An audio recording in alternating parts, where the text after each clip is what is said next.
Nous sommes ici à la brigade criminelle. Moi, je vous rappelle là que vous faites une déposition sous la foi du serment. Vous avez eu un comportement de suspect dont nous, on peut se poser des questions sur vous. Vous osez égoïstement nous dire « Oui, vous vous rendez compte dans quel état j'étais ?» Et elle est morte. Ouais, c'est une sale histoire. Ouais. Voilà, comment vous la décririez? Elle était plutôt sympathique. J'ai un côté défense de la veuve et de l'orphelin qui est quand même présent. J'estime qu'il y a des choses qui ne se font pas. Il faut faire notre métier et puis c'est aussi par hommage pour la personne qui a disparu, il faut bien le faire.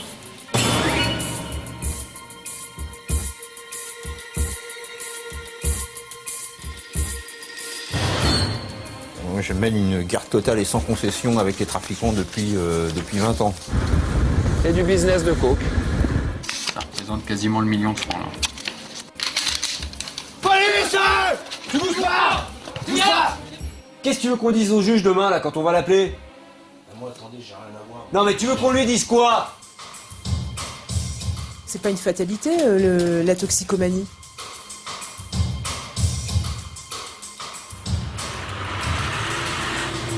La chenille est partie.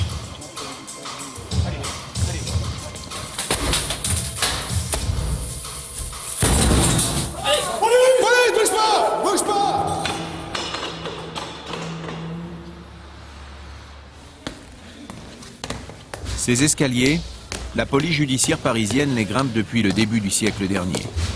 148 marches exactement.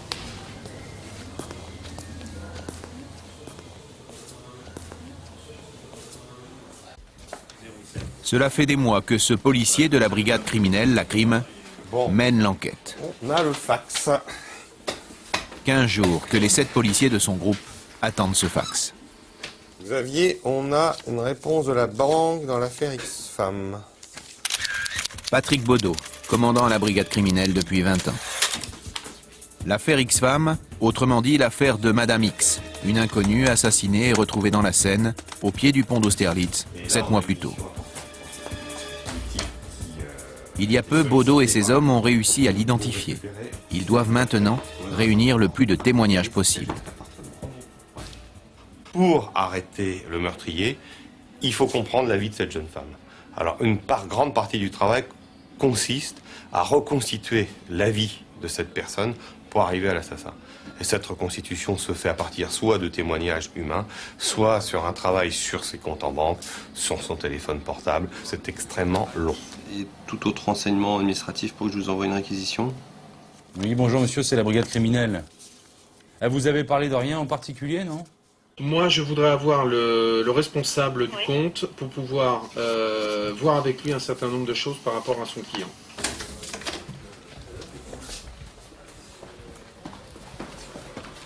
L'affaire X-Femme, c'est une belle affaire, Patrick. Oui, très belle affaire. C'est pas une très belle enquête, ça sera une très belle enquête si on arrive à arrêter le meurtrier. L'affaire X-Femme est un dossier compliqué, comme tous ceux qui arrivent ici. Merci. Au 36, un travail d'orfèvre donc, avec ses rites et ses outils. Notre instrument, c'est l'écrit. Alors ça a longtemps été le stylo et la machine à écrire, maintenant c'est l'ordinateur. Et la véritable arme du policier d'un brigade criminel, c'est l'écrit. Il y a une très belle phrase de Simenon à propos de Maigret. Maigret, ça incarne un petit peu tout un groupe de la brigade criminelle et qui explique ce que représente le début d'une enquête pour nous. Voilà ce qu'il écrit. Maigret fumait sa pipe à petites bouffées en essayant de s'imprégner de tout ce monde qu'il ne connaissait pas la veille et qui venait de surgir dans sa vie. Et la brigade criminelle, c'est cela. On va rentrer dans un monde que l'on ne connaissait pas la veille. Et ça devient une nouvelle histoire. Aujourd'hui, Xavier, l'un des policiers du groupe, va entendre un témoin capital dans l'affaire X-Femme. Ouais, c'est une sale histoire, même. Cet homme est l'un des derniers témoins à l'avoir vue vivante. Je vais vous poser 2-3 questions précises, là, notamment concernant vos communications téléphoniques. Et on espère éventuellement par cette personne apprendre quelles étaient la mauvaise relation de cette jeune femme qui lui a valu d'être assassinée. Ouais, comment vous la décririez? Elle était plutôt sympathique? Ouais, je dirais sympathique. Enfin, apparemment, elle disait qu'elle était de province. Ouais. Et c'est vrai moi je trouvais justement, on lui avait dit, fais gaffe, t'es à Paris et Pas que des gentils, quoi, tu vois. En plus, comme elle était que dans le milieu de la nuit, c'est un petit peu... c'est des phases... princesse d'adolescente, quoi. Il y avait quelque chose qui me faisait peur chez elle, ou plutôt pour elle, c'est qu'elle n'était pas, elle n'était pas assez prudente, elle ne se méfiait pas assez. Et là, là, en ce qui le concerne, lui, sur 3 pages d'audition, moi, ce qui ressort le plus, c'est que il a dîné avec elle vers la fin mars, là, période de sa disparition, et il est formel, elle portait une jupe à carreaux. Comme celle avec laquelle on l'a retrouvée, quoi. Ça, c'est un petit élément. Plus tout ce qu'on a, ça fait le canevas de l'histoire, quoi. Et à la fin, quand ce sera bien terminé, on aura l'ensemble de l'enquête. Après des dizaines d'auditions, Patrick Baudot et ses hommes sont parvenus à dresser un portrait psychologique de la jeune fille assassinée. Mais alors, elle lui en voulait. T'as vu, ça revient systématiquement. Hein. Son caractère à elle, colérique, c'est fou. Hein. Ça va être une écorchée vive, cette fille. Parce qu'elle a X problèmes, et à un moment donné, il y a un problème qui lui est plus fatal. On va appeler ça chronique de mémoire annoncée, en fait. Sauf que si... Elle est tombée sur un nerveux aussi, quoi. Et même en tout cas, suffisamment mal dans sa peau pour faire mal vivre les gens qui l'entouraient. Peut-être une des raisons d'ailleurs de sa mort.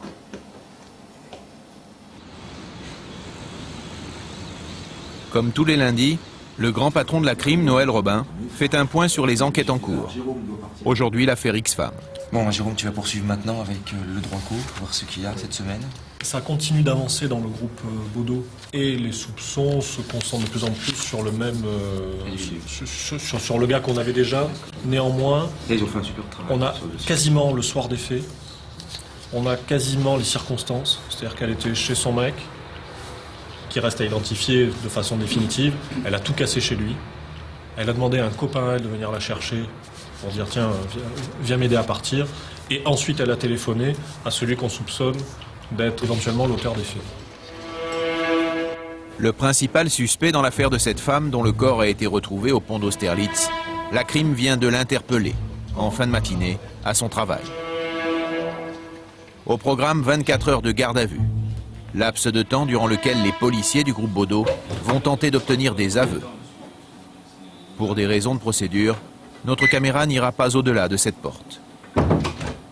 Mais les enquêteurs, habituellement discrets, ont accepté exceptionnellement de partager avec nous les différentes phases de la garde à vue.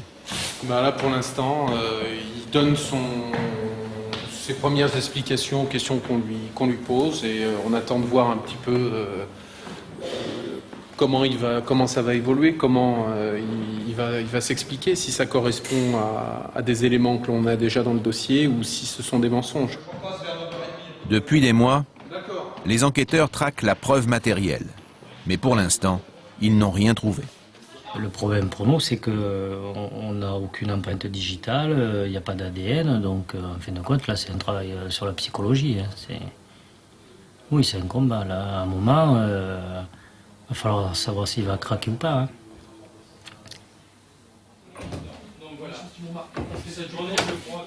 Patrick Baudot ne mène pas l'interrogatoire directement, se contentant d'observer les réactions du suspect. Il y a des moments où il avance de 2 pas, il recule d'1, il y a des moments où il avance d'1 pas, où il recule de 2.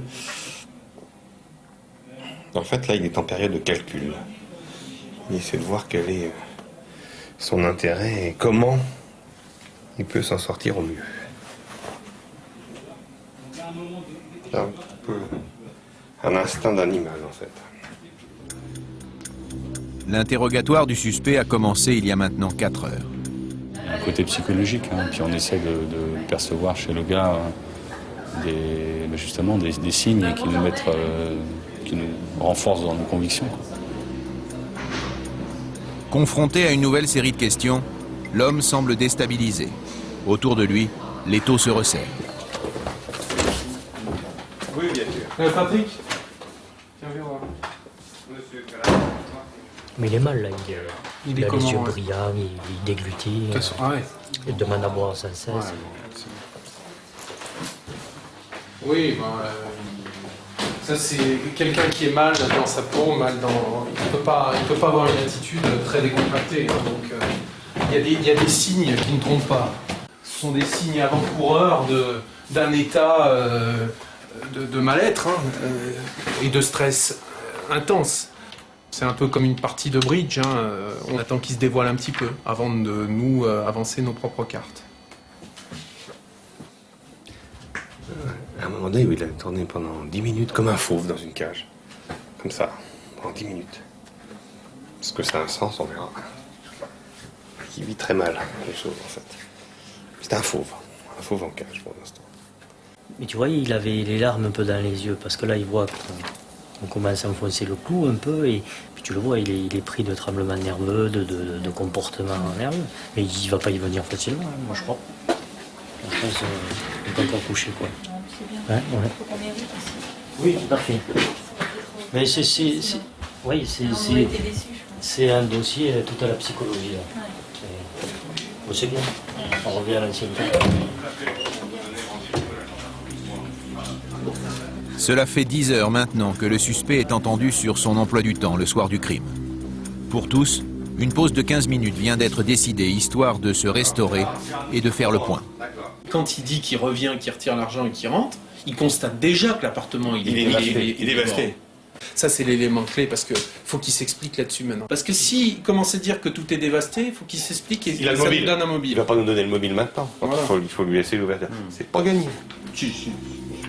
L'homme est ramené dans les bureaux. Depuis quelques minutes, il réalise que les policiers en savent long sur le mobile supposé du crime. Le garde à vue m'a dit qu'il avait été obligé de lui faire prendre l'air, il se sentait pas bien.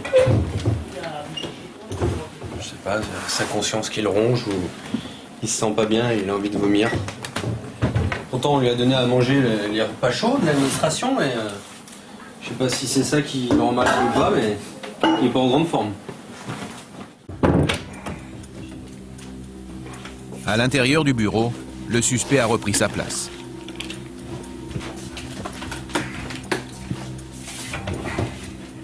La garde à vue continue. La partie est loin d'être gagnée. Ça va y venir, mais il faut pas mettre la charrue avant les bœufs. Hein. Ah, mais on l'a pris, parce qu'on l'a senti, il commence à pleurer. Moi, je crois qu'il faut qu'on avance sérieusement sur le papier. On le reprend, tac, l'emploi du temps, tac, tel jour, tel machin. Après, on a une base, tu vois. Mais on n'est pas loin. On n'est pas loin.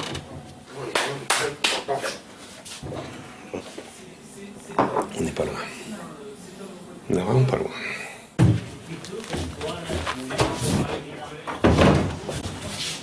Ça.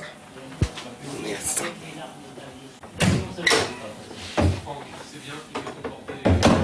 Le suspect a craqué. Il vient d'avouer le crime après plus de 11 heures de garde à vue.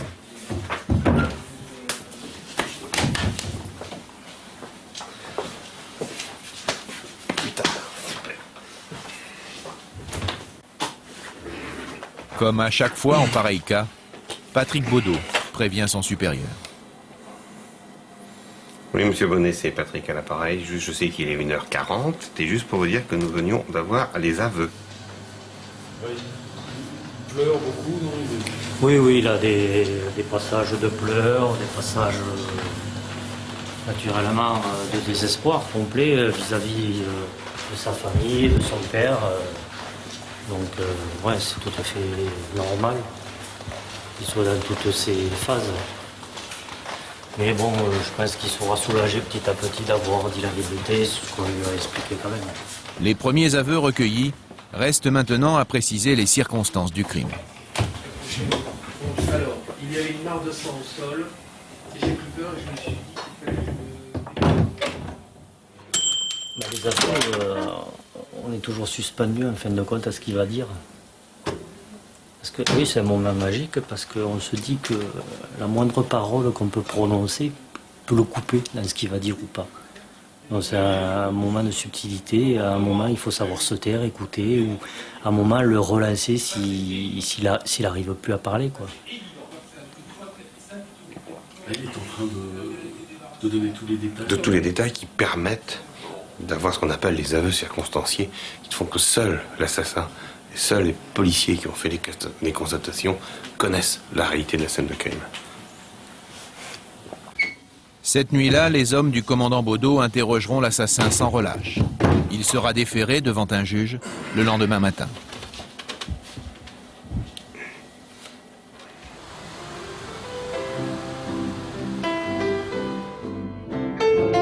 Le commandant Baudot n'a pas toujours travaillé au 36.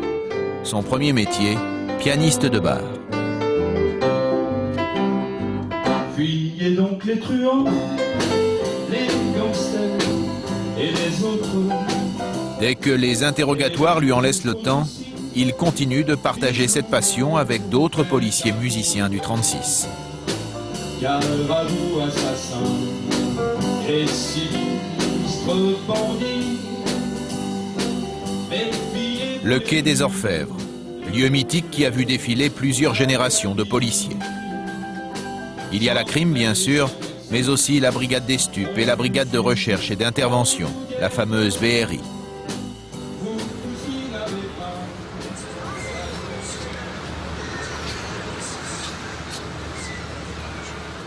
Allez, on y va. À la tête de la police judiciaire pour quelques semaines encore, Madame le directeur Martine Monteil, fille et petite-fille de flic. Comme tous les matins, réunion de son état-major. On entre dans le vif du sujet. Pierre-Louis, on vous écoute. Dans les affaires marquantes, on a un vol à main armée à l'encontre de 2 dabistes aux abords d'un DAB Crédit Lyonnais sur la commune de Colombes. 2 ont été interpellés. Alors, un s'est jeté à la Seine, ça se passait du côté du pont de Beson. Un s'est jeté à la Seine, et 2 ont été interpellés, dont l'un a été récupéré sur une péniche. Et puis l'affaire de la nuit, c'est la 2e du PJ qui nous a arrêté, le violeur du marché Saint-Pierre. Ils m'ont trouvé un titre à la Simenon. Oui, c'est vrai. Il est repassé à l'action cette nuit et il a été interpellé par les collègues qui quadrillaient le secteur. Bah, c'est très bien. En tout cas, tu les féliciteras parce que je sais qu'ils sont planqués depuis plusieurs nuits. Voilà. Bien, mais écoutez, bonne journée. Avant d'être directeur, Martine Monteil est passée par tous les services. Mondaine, brigade de répression du banditisme, stup. C'est dire si elle connaît bien la maison. C'est toujours cet esprit de maison, cet esprit de famille qui existe. Et après 26 ans de métier, toujours la même conviction. Une bonne ambiance. Ce travail est passionnant. Souvent, on se définit un peu comme des chasseurs, mais c'est un terme que j'emploie également souvent, mais c'est un peu ça, quoi. Bon, et puis, je crois qu'au niveau de la société, notre travail est quelque chose qui porte, quoi. C'est important. Martine Monteil dirige d'une main de fer les 2000 fonctionnaires de la police judiciaire. Avec son bras armé, la brigade de recherche et d'intervention, créée pour surveiller et arrêter les gangsters. À sa tête, dans les années 70, le commissaire Broussard, rendu célèbre par la mort violente de l'ennemi public numéro 1, Jacques Messrine. C'était aussi l'époque de l'enlèvement du baron Ampin et de la prise d'otages sanglante à l'ambassade d'Irak. Aujourd'hui, les prises d'otages et les attaques contre les banques sont devenues plus rares. Mais en cas de coup dur, les 40 soldats de la BRI sont prêts à intervenir dans la capitale, 24 heures sur 24.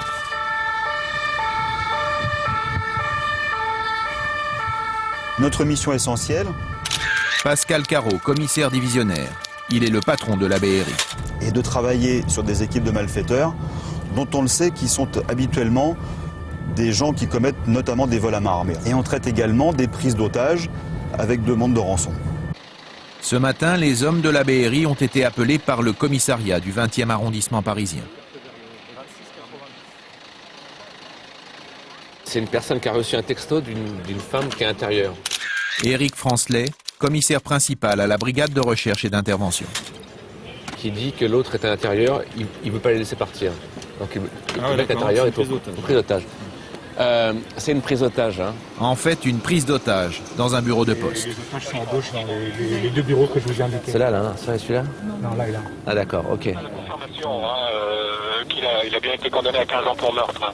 Donc, on fera attention.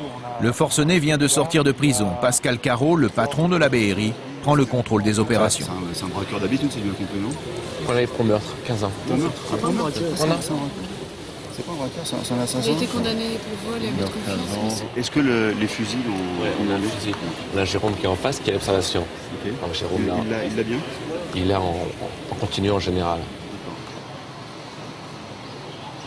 Est-ce que Jérôme peut voir exactement ce que c'est que l'arme ? Non, il ne peut pas savoir. Je lui ai demandé si elle était grise. Il peut pas. Il voit pas très bien. Il dit pour lui, c'est une arme foncée, quoi. Les hommes de la BRI lui ont passé un téléphone portable afin de communiquer. Mais l'homme ne répond pas pour l'instant. Il peut peut-être l'avoir en composant le numéro de la banque au guichet. Est-ce qu'il répond pas? Non, il est toujours sur messagerie. Et il a tous les renseignements. Ils sont juste en face. Il faut qu'il soit prêt avec un bélier éventuellement. Bah, ici on l'a, hein, on est ouais, mais ça fait un chouïa loin. Je voudrais pouvoir casser la... Un assaut est envisagé car cela fait presque 2 heures que la prise d'otage a commencé. Toutes les options sont désormais possibles. Il la pose sur l'ordinateur. Attends, je demande aux collègues s'ils la voient. Surprise, le contact vient d'être établi par le négociateur. Tu la laisses.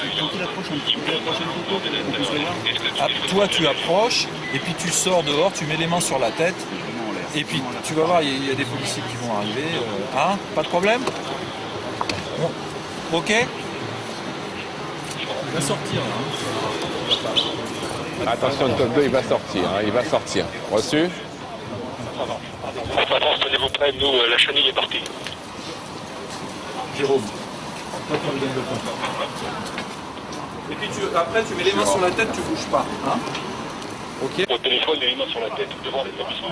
Allez-y, allez-y.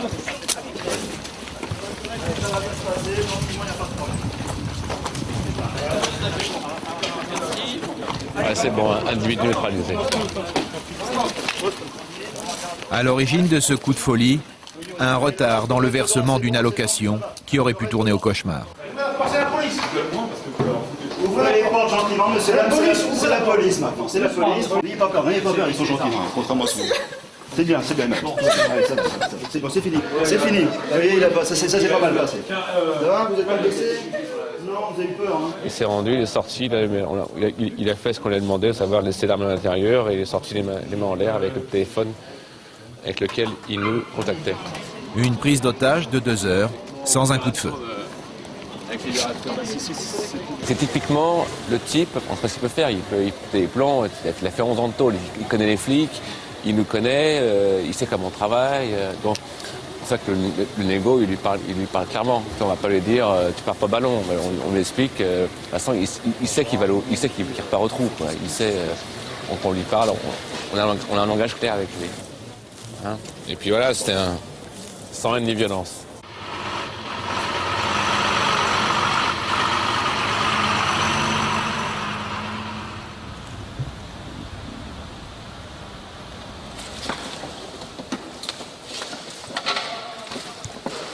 La cour du 36 quai des Orfèvres ce matin a des allures de garage.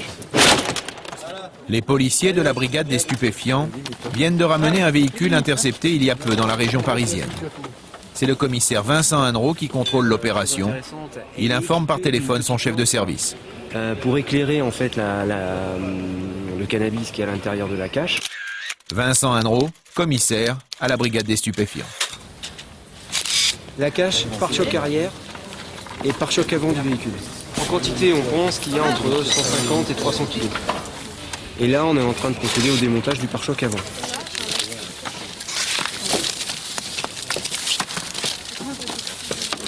Et les trucs, il était plein à bord. Plein. Et il y a une petite loupiote à l'intérieur. Ici, là, il y a le petit interrupteur. Voilà.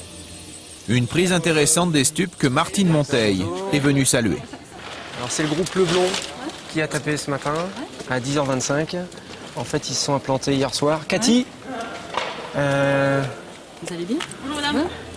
Ils se sont implantés hier soir. Et puis ce matin, ils ont vu fleurir ce véhicule qui leur avait été signalé par le perçu comme étant qui venait certainement d'Espagne. Et c'est un véhicule qui est matriculé dans l'Aveyron. Je pense qu'il y a à peu près 200 kilos. Il y a 200 kilos à là? peu près, je pense. Oh, belle saisie, dites donc.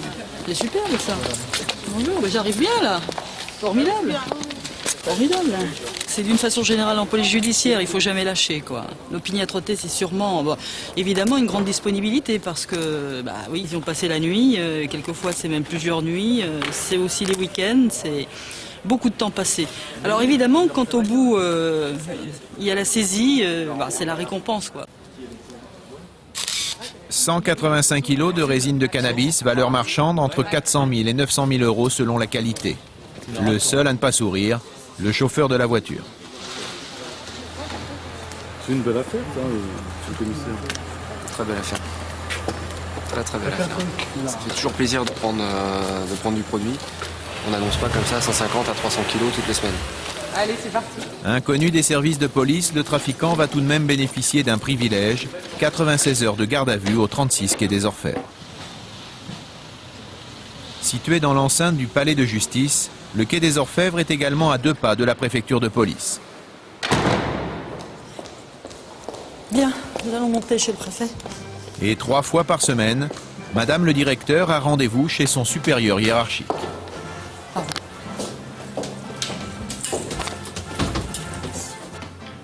Jean-Paul Proust, le préfet de police. Il est le grand patron de tous les policiers de la capitale, y compris bien sûr ceux du 36.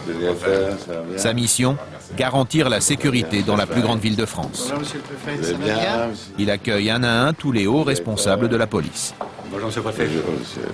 Monsieur Mur, allez-y. Donc aujourd'hui, le Conseil des ministres, ce matin, le droit au logement et puis les demandeurs de papier comme d'habitude, et deux séjours sensibles, celui du Premier ministre turc et puis celui du ministre de la Défense de la République populaire de Chine.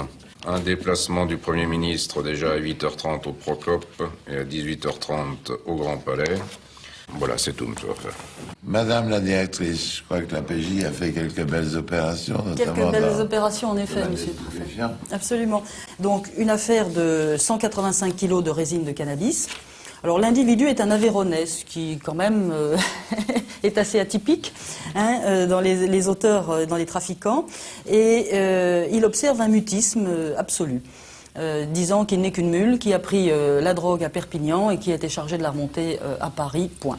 Donc je pense que les enquêteurs vont évoluer là-dessus, car bien sûr ils ont d'autres éléments qui laissent à penser que tout ça est bien structuré, vient d'Espagne, etc. Donc je vous en dirai certainement plus ultérieurement. Eh bien, je vous remercie. Retour dans les locaux du 36. Au dernier étage, sous les toits, la brigade des stupes. Un démantèlement de réseau de cocaïne est en préparation.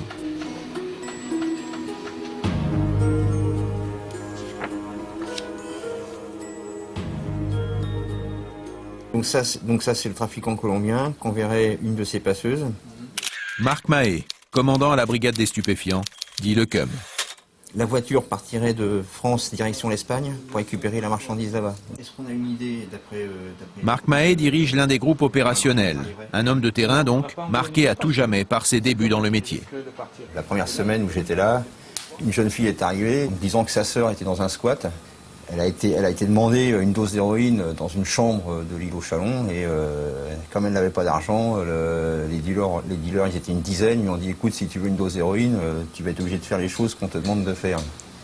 Et on est intervenu assez rapidement, mais malheureusement trop tard. Et la jeune fille a subi des choses qu'on ne peut pas dire malheureusement, mais tout ça pour avoir une dose d'héroïne. C'est assez révoltant, c'est des procédés qui nous marquent à jamais, quoi. Moi, je mène une guerre totale et sans concession avec les trafiquants depuis 20 ans. Les photocopies, ça devient une seconde nature. Il faut y aller, il faut les mettre au trou, il faut faire tout ce qu'on peut, tout ce qui est en notre pouvoir pour les anéantir. Les objectifs sont identifiés. Marc Mahé travaille sur l'opération prévue pour la semaine suivante avec le commissaire Vincent Hannereau, numéro 3 à la brigade des stupes. Il faudra quand même qu'on se voit précisément pour parler des effectifs. Sitôt que ça frémit, je vous tiens au courant. Sitôt que ça frémit, je vous tiens au courant. En guerre, le terme est peut-être un peu fort, mais en tous les cas, on n'est pas là pour leur faire des cadeaux. On est là pour les empêcher de prospérer et pour les empêcher de faire du mal à la jeunesse. La majorité des policiers du service n'apparaîtront jamais dans ce reportage, afin de les protéger. Certains, en effet, peuvent être amenés à infiltrer des réseaux de trafiquants. D'autres, en planque pendant plusieurs semaines, pourraient être reconnus. C'est le cas de cet homme. Nous l'appellerons Rico. Il y a quelques semaines, il a commencé une infiltration, se faisant passer pour un petit dealer. Il est clair que si mon visage apparaît, certaines personnes vont se poser certaines questions qui seraient embarrassantes. À savoir... il me semblait que c'était un voyou, alors qu'en l'occurrence, c'est plutôt le contraire. Rico est un spécialiste de la filoche, la filature en jargon policier. Une moto sur une filoche, c'est toujours derrière. C'est au cas où ça merde. Et l'avantage, c'est qu'avec la vitesse, tu recolles la voiture qui s'est barrée, quoi.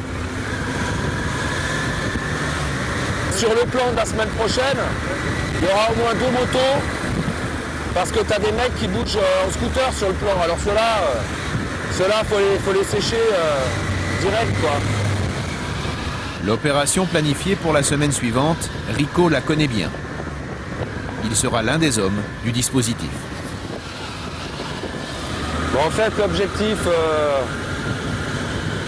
un des objectifs principaux est en fait un exploitant, un détaillant de chaussures. Il fait du business de chaussures. C'est son activité principale et licite. À ceci près que, à côté de ça, c'est du business de coke. Donc, ouais, le centre un peu névralgique de l'affaire, c'est ces entrepôts-là. La cocaïne en question arriverait directement d'Amérique du Sud via l'Espagne, livrée en main propre, si l'on peut dire, par un Colombien, désormais clairement identifié par les hommes des stupes. Depuis plusieurs semaines, les bâtiments du marchand de chaussures sont sous surveillance constante. C'est le studio, c'est là que séjourne le Colombien quand il est de passage à Paris. Il arrive là, il dort là, il reçoit sa clientèle là. Rico de Denis. Pour te demander si tu peux faire un passage devant la société en moto, parce que tu vois, il y a une vieille camionnette garée dans la cour, et il me semble que l'objectif avait acheté une vieille camionnette. D'accord, par contre, pour prendre l'IMAC, c'est pas gagné. Hein. Ça sera la prochaine à gauche. Et on sait par les écoutes que notre objectif a acheté récemment une camionnette. Donc en fait, ce qu'on voulait, c'était avoir l'IMAT. Je suis pas sûr qu'on puisse prendre l'IMAT, mais bon, on va voir. Tiens, le voilà. Là, t'as Rico qui arrive en moto, faire une vérif. Ça représente beaucoup de jours, d'heures d'attente, d'exploitation de renseignements pour parvenir au moment ultime, c'est-à-dire révéler le trafic. L'IMAT, l'immatriculation du véhicule, c'était le dernier élément qui manquait au groupe avant l'intervention programmée. Et je pense qu'on a suffisamment d'éléments qui nous permettent en fait de penser que l'issue est proche. Tous les relevés ont été faits, toutes les informations sont réunies, les narcotrafiquants identifiés. Il est 10h du soir, Rico rentre au 36. Oui, bonjour, c'est Mme Dupif à l'appareil. Bonjour, monsieur Loger. Ça va et vous? Bon, c'est moi qui suis de nuit ce soir. Hélène Dupif, commissaire divisionnaire, chef de la brigade des stupéfiants. Est-ce qu'il y a quelque chose? Non, il n'y a rien? Je ne sais pas, moi. Mais j'espère qu'il va y avoir quelque chose, hein. Hélène Dupif connaît bien le 36. Elle a fait toute sa carrière en police judiciaire avant de prendre la tête de la brigade des stupes. Dans une affaire criminelle, on va faire une enquête à partir de la révélation du crime. Là, le trafiquant de stupéfiants, il faut qu'on le traque avant. C'est aussi très fatigant pour le policier. Hein. Donc, moi, je suis très fière d'eux. Et c'est la raison pour laquelle j'affiche leurs photos sur les murs de mon service. Je trouve qu'ils méritent qu'on parle d'eux dans des termes positifs. Hein. La nuit, à tour de rôle, chaque commissaire divisionnaire est chargé d'assurer la permanence de l'ensemble des brigades. La patronne des stupes est à la tête d'une centaine d'hommes. Elle dirige aussi une petite équipe de policiers qui traite toutes les affaires de drogue initiées par les commissariats de quartier. Ah ben voilà. Bonjour monsieur. Bonjour madame. Je suis Mme Dupif, le chef de service. Enchanté.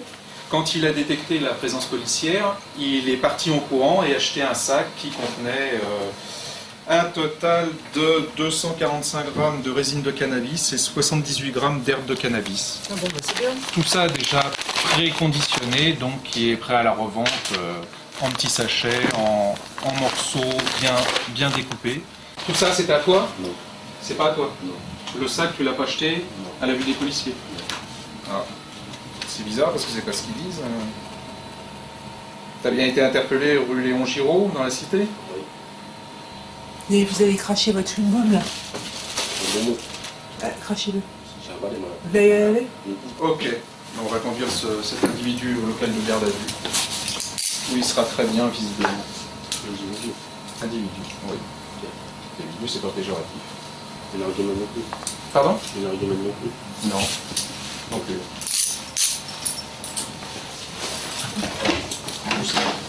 Sympathique ce garçon. Oui. Un vendeur, un acheteur, donc lors de la vente a été vendu ceci, de la résine de cannabis, pour 9 grammes, pour 60 €, ainsi que 8 grammes de cailloux de cocaïne, et bien sûr le matériel pour faire la découpe. Donc, ah oui, c'est du sérieux matériel ça. Oui, ça c'est... Il y a de quoi pour... Une autre interpellation a eu lieu ce soir. Le jeune homme avait sur lui 9 grammes de cannabis et 8 grammes de cocaïne. Là, vous avez quel âge? Vous avez quel âge là? J'ai 27 ans. 27 ans, donc vous êtes devenu tout maigre. Tout ça est dû au tabac, au cannabis et aux produits. Ouais. Mais vous savez que ça existe des centres de soins. C'est pas, je veux dire, c'est pas une fatalité la toxicomanie. On peut s'en sortir. Hein, c'est difficile, mais ça existe. Hein. Il est 22 h. La patronne des stupes est donc de corvée. L'occasion à chaque fois de voyager à travers le dédale du quai des Orfèvres. Parce que normalement, on ne rentre pas ici comme dans un moulin. Au rez-de-chaussée, la commanderie. Bonsoir. Bonsoir madame. Vous allez bien? Ça va et vous? Oui. Là non plus, on ne dort jamais. Vous allez bien, monsieur Auger? Oui. Oui. Parce que là, pour la Côte d'Ivoire... De jour comme de nuit, c'est l'endroit au quai des Orfèvres où arrivent toutes les affaires criminelles survenant en région parisienne. Une histoire de pseudo-terroriste sur un bateau auprès de la Tour Eiffel. Ouais. Ensuite, un braquage à Bagnolet. Bah ça y est, c'est ça. C'est celui-là? Je l'ai, Philippe. 4 000 € de préjudice, c'est ça? Ce soir, il fait très froid. Ouais. Et je pense que ça entraîne en général des nuits assez calmes. Ouais. Les anciens le disaient, mais quand il pleut à torrent, par exemple, c'est beaucoup plus calme. Hein. Oui. Les nuits de pleine lune au printemps, ça bouge. Il y a des suicides, il y a des... Voilà.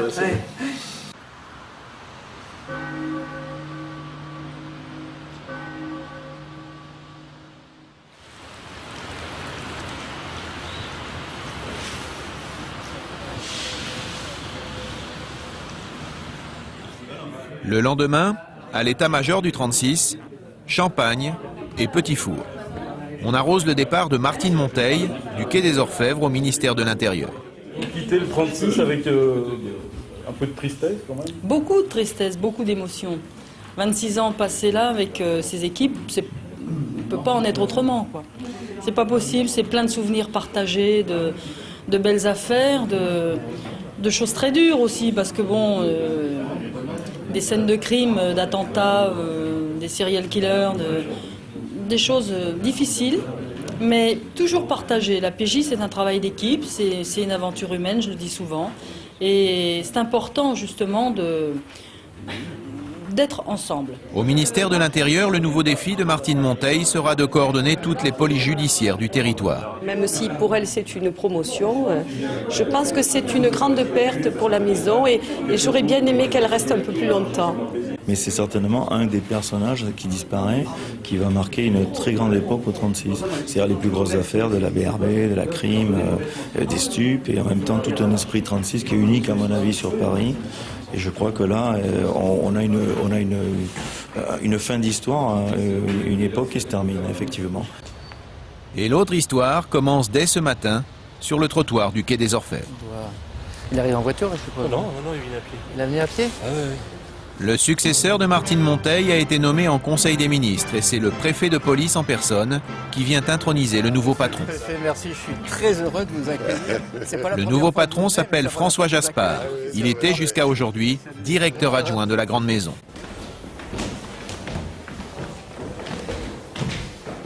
C'est le secret de la vitalité des gens du 36. Il y a ceux qui arrivent jamais. Mais c'est vrai que tous les matins, ça fait du bien. Ouais. Je suis très heureux, je ne le cache pas. Il était mon candidat, alors je suis très heureux. Le ministre a bien voulu m'écouter parce que j'estimais qu'une équipe était en place, fonctionnait bien, et je crois que c'est dans la continuité que M. Jaspard pourra exercer son rôle de directeur. Voilà, tous mes voeux ici. Merci. Jaspard.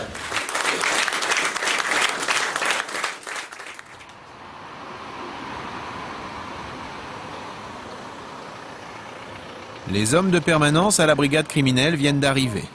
Dans un appartement, le corps d'un homme sans vie est ligoté et allongé sur son lit. La mort remonterait à plusieurs jours. Pour ne pas polluer la scène de crime, les policiers ont tous revêtu une combinaison de protection. Absolument, vous gérez ça tous les trois, mais par contre, quand j'aurai besoin de vous, bon, le corps va partir vers 17 h. Martial M, capitaine à la brigade criminelle. Je deux, trois petites précisions pour savoir exactement comment vous avez pénétré dans les lieux, etc., comment vous les avez découverts. Donc, la porte étant fermée, vous êtes passé par la fenêtre, c'est bien ça. Vous avez brisé un carreau. Oui, absolument. Donc, vous n'avez pas cassé de verre à digestif, parce qu'on en a un. Ce sont les pompiers qui ont découvert le corps. Vous n'avez pas du tout touché le corps. Le capitaine Martial vérifie avec eux que la scène de crime a été préservée. Bien sûr. Les poignées, d'accord. Poignées des portes, ouais. En tout cas, je vous remercie beaucoup. Sa communication terminée, le capitaine Martial informe ses collègues de ce qu'il vient d'apprendre. Bon, j'ai eu les pompiers, donc c'est assez intéressant. Enfin, c'est intéressant. Donc, c'est une scène de crime qui est préservée. Non, pas du tout. Voilà, c'est impeccable. Ouais, une scène de crime idéale. Ouais. Enfin, vraiment, c'est carré. C'est carré. C'est super.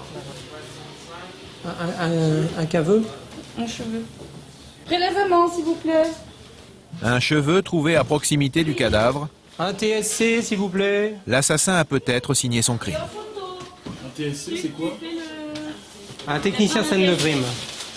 C'est un travail d'équipe, chacun de ses compétences, elles se complètent, donc voilà. Et puis en plus on se connaît bien, donc ça facilite les relations, quoi, enfin, l'efficacité du travail. Ah, c'est le CrimeScope. Les techniciens scène de crime réalisent les photos et les plans. Essayez de vous installer un petit peu dans, parce que là c'est très étroit. Mais depuis quelques années, les hommes et les femmes de l'identité judiciaire utilisent un appareil assez inhabituel. Bah voilà, on a notre CrimeScope, donc qui nous permet de voir tout ce qu'on ne voit pas à l'œil nu. Un CrimeScope, en fait, un rayon lumineux dont le spectre permet de révéler en effet des détails parfois infimes, indétectables autrement. Moi aussi, je vais noter l'exactitude du prélèvement là. Qu'est-ce que vous avez trouvé là? Il y a un cheveu. La mort remonte à plusieurs jours. Le capitaine Martial livre ses premières impressions. Moi, à mon sens, c'est une mort, enfin, je peux me tromper, mais je pense que c'est une mort par étouffement. Hein. Parce que j'en ai vu des étranglés, ils ont cette gueule-là. Hein. Ça va, mademoiselle? C'est pas... Bien. Vous tenez mieux le choc, il est parti, je peux le dire. C'est le substitut, il a failli me faire... Ouf. C'est vrai. C'est pas facile de fréquenter des cadavres comme ça. Non, c'est pas facile. Non. Il faut voir ça comme avec l'œil d'un technicien, évidemment. On ne peut pas s'épancher sur chaque cas, mais chaque cas, effectivement, est toujours dramatique. Hein. Quelqu'un qui est mort, et surtout dans ces circonstances, c'est toujours terrible. Alors évidemment, il y a des choses encore plus insupportables, notamment une affaire récente où il y a une petite fille qui avait été tuée. Alors là, c'est... Alors on intériorise, il faut faire notre métier, et puis c'est aussi par hommage pour la personne qui a disparu, il faut bien le faire. À ce stade de l'enquête, le capitaine Martial est loin d'avoir tous les éléments. Pour lui, impossible pour l'instant d'affirmer ce qui s'est réellement passé. Mais impossible également de ne pas envisager quelques hypothèses. Ce qui est intéressant, justement, pour savoir s'ils sont un ou deux, Le type, là, il est mais saucissonné de chez saucissonné, quoi. Les chevilles attachées, reliées aux mains dans le dos. Enfin bon, c'est un truc... Et manifestement, il n'a pas de blessure de défense. Il ne s'est pas débattu. À mon avis, ça s'est fait dans le lit, quoi. L'autre, il l'a chopé dans le lit. Alors, est-ce qu'il l'a assommé? Est-ce qu'il lui a fait boire quelque chose? Ou est-ce qu'il l'a pris en plein sommeil et il a eu le temps de le ligoter avant qu'il ne réagisse? Toujours est-il qu'il semblerait qu'il soit mort étouffé, quoi, qu'il n'y ait pas eu de bagarre. Mais cependant, il est super bien attaché. Donc, on n'attache pas comme ça un mort. Et nous, après, il faut vraiment planquer sur... Coup de théâtre. Un homme interpellé la veille dans le cadre d'une autre affaire avait sur lui l'adresse de la victime et ce trousseau de clés. C'est bien fait, officier. Ayant quelques doutes, les collègues sont venus faire une simple vérification. J'arrive pas à voir. Mais voilà, la messe est dite. Hein. Vous avez vu, les 3 clés fonctionnent. Ouais. Hein, donc vous faites un procès verbal dans le cadre de votre enquête d'escroquerie. Hein, ça avance un petit peu. Ça avance vraiment beaucoup. Ben, les clés, ces fameuses clés qu'on a retrouvées qui ouvrent cette porte, bon, dans les affaires d'un gars qui est arrêté pour escroquerie avec des chèques de ce monsieur, donc il est évident que c'est une piste très très intéressante. Pour ce chéquier volé, l'homme est actuellement interrogé, mais il devra aussi s'expliquer sur ce trousseau de clés. Les hommes de la crime ont donc quelques jours devant eux pour continuer à enquêter. C'est sûr que là, c'est une chance d'avoir tout de suite une piste qui, selon toute vraisemblance, est la bonne. Mais enfin, il faut jamais crier victoire trop tôt. Ça, on a souvent des déceptions dans ce métier. Donc, mais là, oui, il faut quand même être très positif. Comme disait ma grand-mère, si c'est pas ça, je me mords un œil.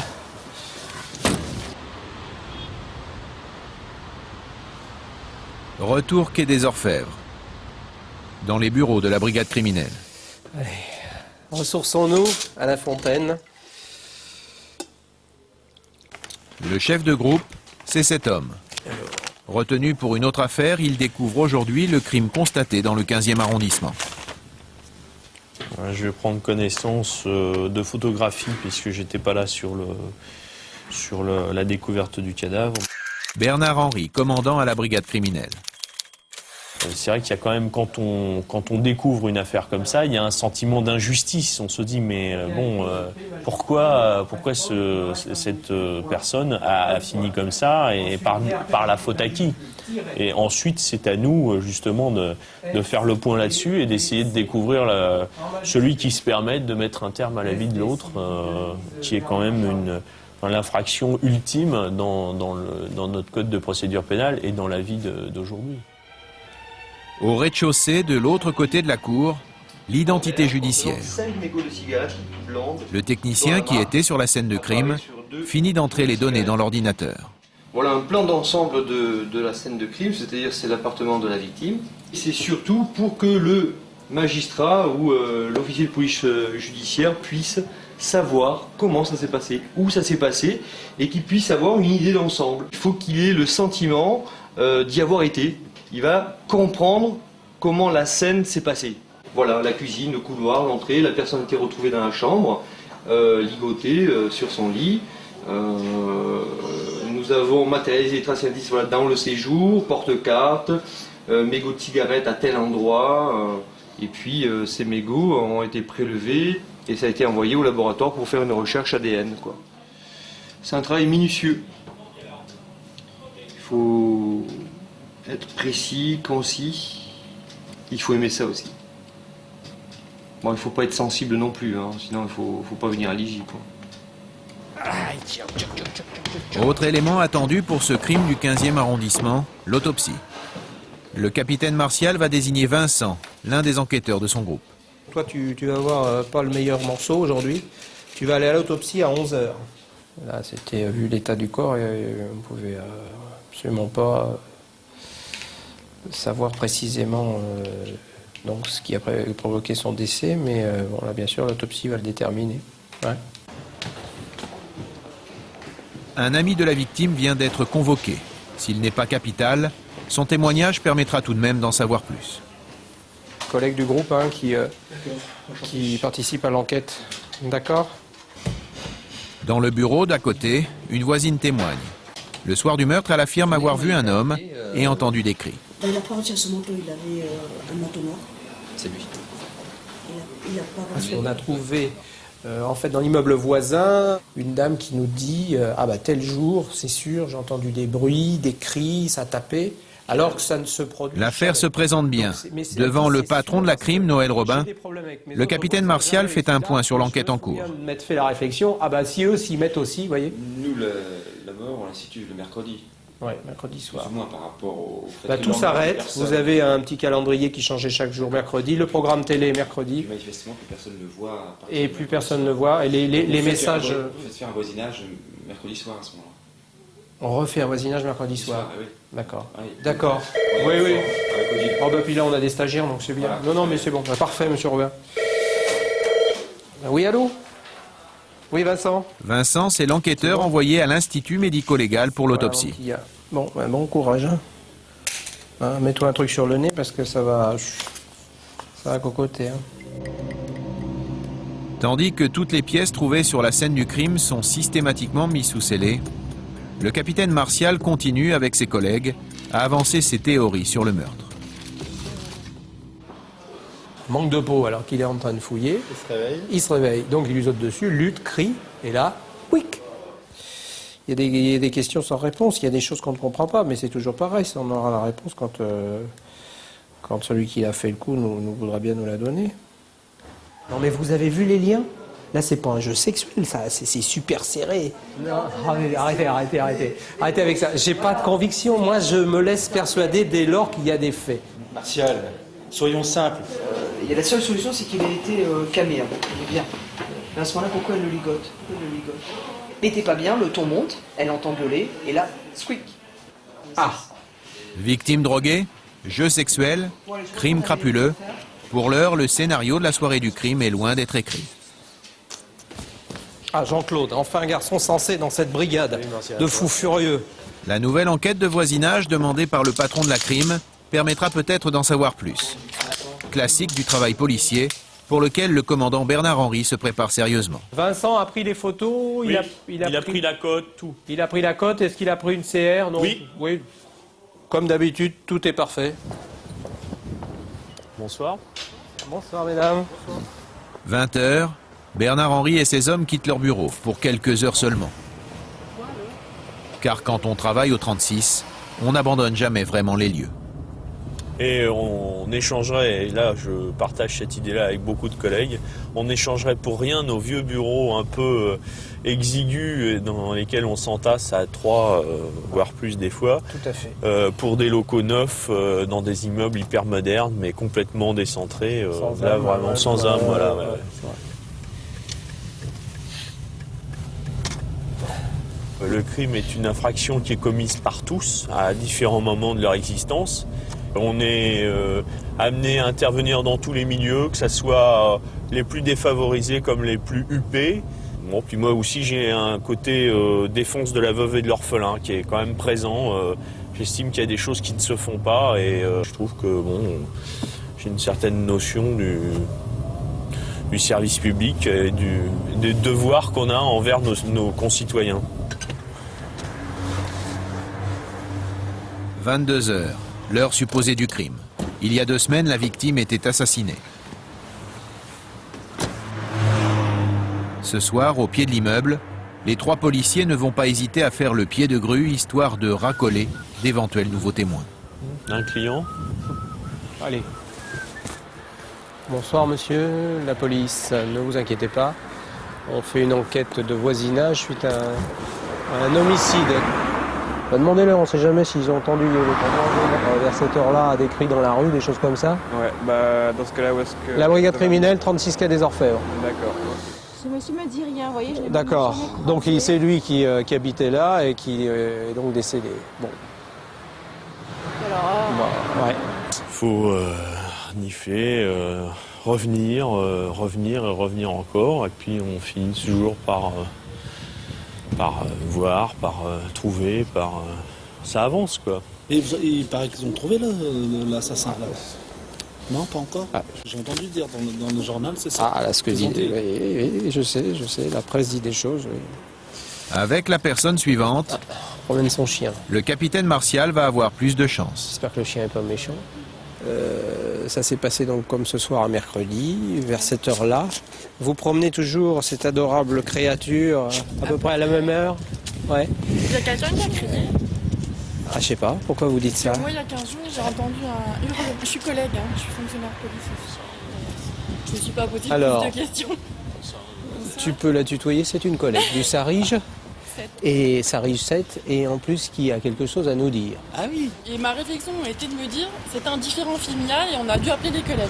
D'accord. C'était vraiment marrant. Et c'était aux environs de quelle heure?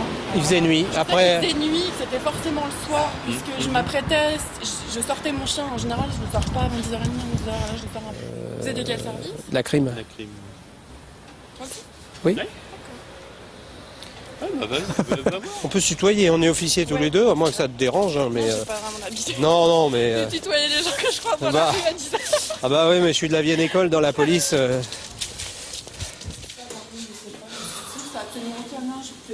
Non, moi ce qui me trouve beaucoup... Non, mais un cri comme ça, bon, effectivement... Mais non, j'ai entendu un hurlement. Il y a quelqu'un qui a découvert ce corps? Ah, bien sûr, oui, tout à fait. Est-ce que c'est une femme qui a crié? Non, c'est les secours qui l'ont trouvé. Non. Qui sont rentrés par la fenêtre, c'est les pompiers, donc c'est pour eux qui ont hurlé. Pour vérifier ce qu'a pu entendre sa collègue, le capitaine Martial s'est invité à son domicile afin de se rendre compte par lui-même de la topographie des lieux.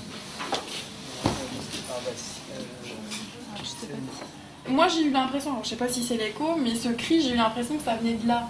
Et effectivement, Oui, non, mais ça peut effectivement, ça peut... Ouais. Mais est-ce que ça a un rapport? Je suis pas sûre du tout. Merci beaucoup. Bah de rien. Allez, bonne soirée. Cette enquête de voisinage a été fructueuse. Il est 23h, premier bilan. Il y a plusieurs choses intéressantes. Hein. Ça le peut cri, être. parce qu'elle entend un cri quand même. Ah ouais. L'autre qui paye avec des chèques en bois les commerçants du quartier. Il a été vu à plusieurs reprises ici, donc il y a quand même un certain nombre de choses établies là. C'est très positif.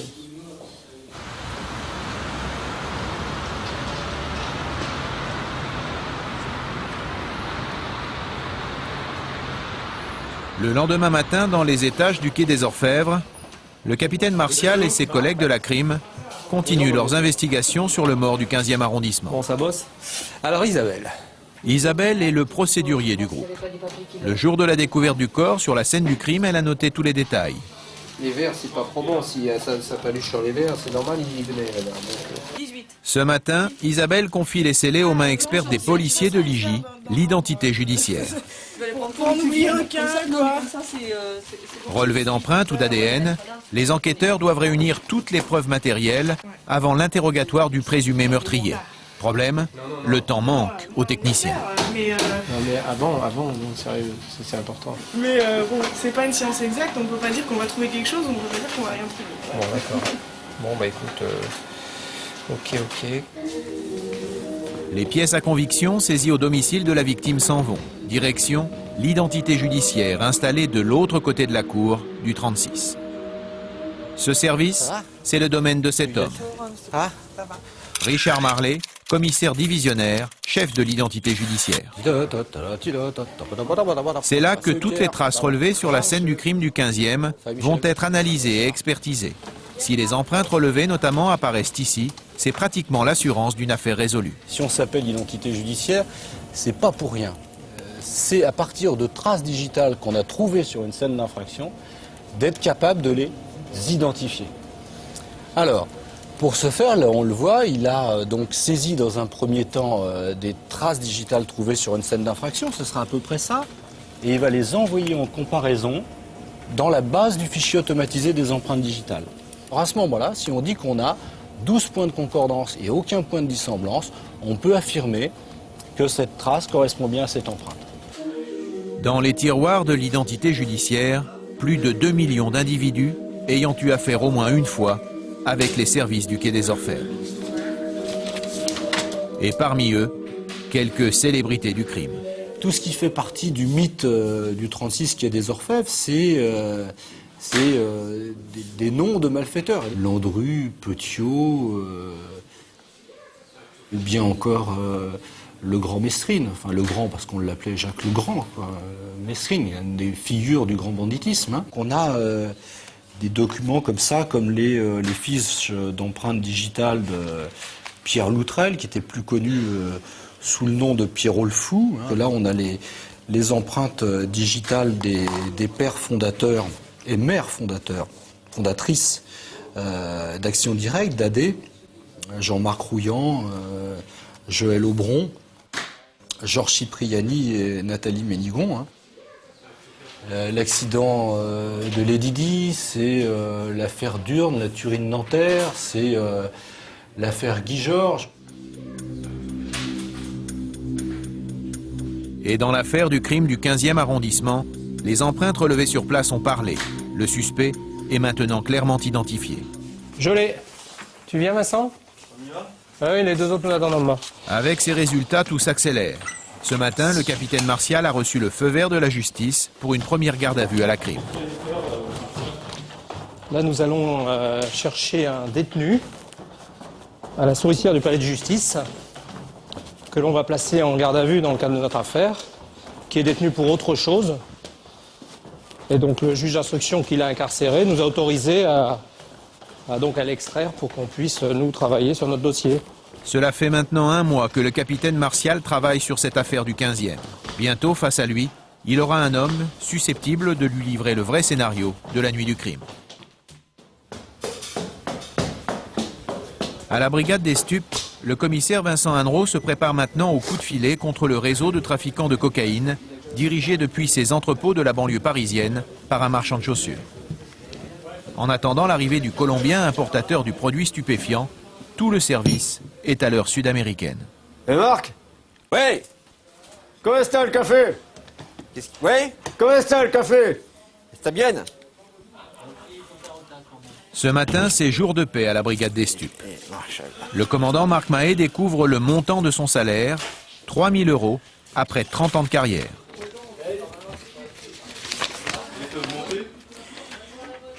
Non, ça n'a pas bougé. Somme sans commune mesure avec les montants dégagés par le trafic. Liste des mandats Western Union, d'accord? Ouais. 960 €. Ouais. 14 mai, 2000 €. 24 mai, 1200 €. 28 mai, 1000 €. Attends, tu vas trop vite là, 24 mai. Là, c'est un moyen pour les trafiquants d'envoyer l'argent qu'ils gagnent avec la drogue à l'étranger. Ce sont les mandats Western Union. C'est connu, hein, c'est des mandats cash. Et voilà, là, je suis en train de comptabiliser tout l'argent qui a été envoyé par les gens qui apparaissent dans ce dossier. Ça représente quasiment le million de francs, là. Ces relevés sont en fait une des preuves du trafic pour la justice. Donc ça fait 80 plaques en 3 mois. Ah, c'est un beau business. Hein. Sur certaines transactions, il y a une bonne partie d'argent qui part en Espagne. Donc en Espagne, on a déterminé que le trafiquant avait 2-3 femmes, donc il doit avoir une légitime et 1 ou 2 maîtresses. Et l'argent est renvoyé dans ce pays. Guerre totale et sans concession.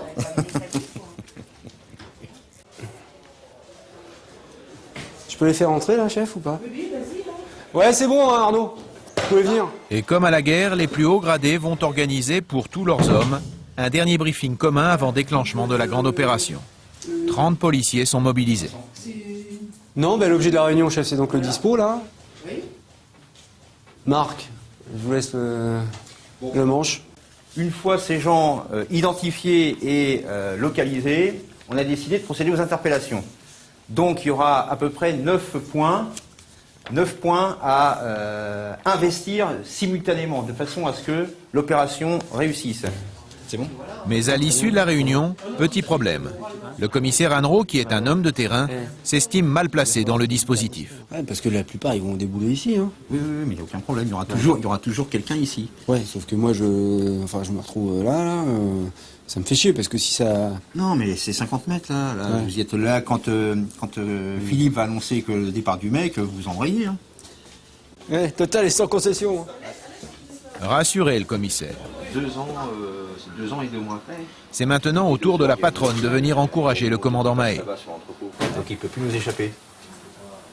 Il est fait comme un rat. Comme un rat, je sais pas, mais en tout cas, il sera fait et bien fait. Il passera ses fêtes de Noël à Fleury-Mérogis. Probablement.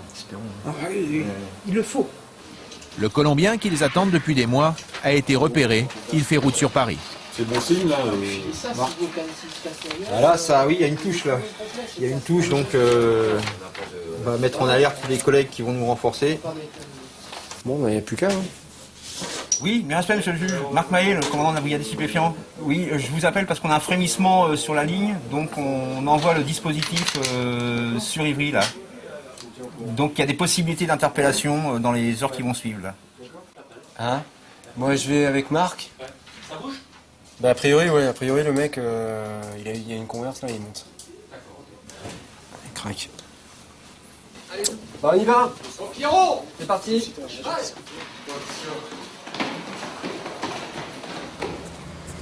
Au stup, bien souvent, les emplois du temps sont ceux des trafiquants et sont assez peu compatibles avec une vie privée organisée.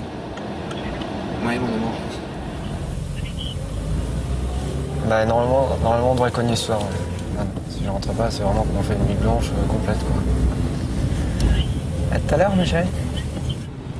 Pas tout seul, on peut dire que tous les gens qui travaillent au stupéfiant, le temps qu'ils travaillent, notamment en section opérationnelle, donnent beaucoup de leur temps au travail. Par voie de conséquence, oui, ils sacrifient leur vie de famille. Père de 2 garçons, Marc Mahé est marié depuis 30 ans. Ma femme est une femme extraordinaire. Elle m'a supporté depuis 30 ans avec ce travail. On peut dire qu'elle est extraordinaire. Il est 19h. Le commissaire arrive sur les lieux de sa planque. Bon, bah, je suis implanté, moi. Je suis implanté stade, là, comme convenu. Sur le parking d'un stade, le commissaire Annereau est en fait à 300 mètres de l'objectif, seulement relié par radio. Je dis vigilance pour tout le dispo. Reçu? L'objectif, c'est l'entrepôt de chaussures, mais surtout le studio dans lequel le Colombien est supposé arriver. À l'intérieur du sous-marin, toujours un policier surveillant les lieux. Ouais, Arnaud, c'est toi qui viens de passer là? Négatif, j'ai pas bougé. L'attente va se prolonger. Les stupes venant d'apprendre que le Colombien a eu un contretemps.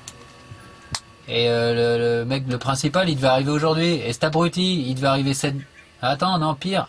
Il arrive, impeccable, il passe la frontière à 2h15, tout se passe bien. Et il s'emplafonne un camion, cet abruti. Donc en panne avec la marchandise sur le bord de l'autoroute, tu vois. T'imagines le coup de bol, il se fait exploser sa caisse sur la route le jour où on veut le serrer. Non, mais... Donc nous, ça nous fait poireauter toute la nuit, quoi. Pour l'instant, la marchandise n'est pas là. Voilà. Ça va être des heures en plus à planquer.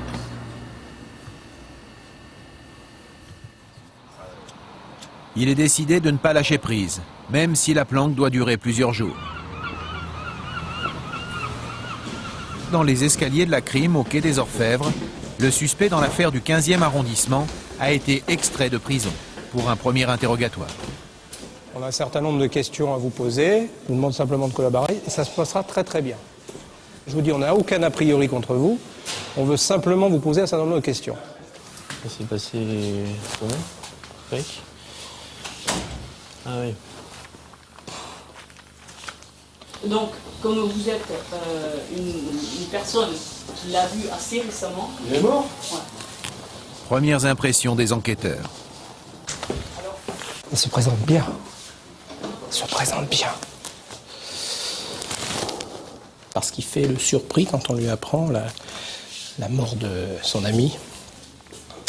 Et donc ça veut dire qu'il va nous servir sa version, bien sûr, à décharge pour lui, et qui, on le sait, va être complètement contradictoire avec tout ce qu'on a pu établir à son encontre jusqu'à présent. Sur un français qui comprend, qui est passé en garde à vue pour une durée maximum de 24 heures à compter de ce jour à 14 heures, qu'il existe une ou plusieurs raisons plausibles de soupçonner qu'il a commis ou tenté de commettre l'infraction d'homicide volontaire. Là, il est parti pour s'exprimer. C'est déjà une bonne chose. Ce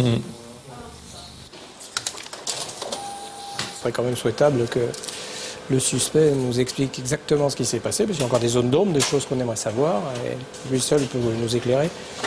Donc il faut le convaincre que maintenant il est confondu, mais ça va prendre du temps. Ça va prendre du temps. Parce que ce monsieur n'est pas sot, manifestement.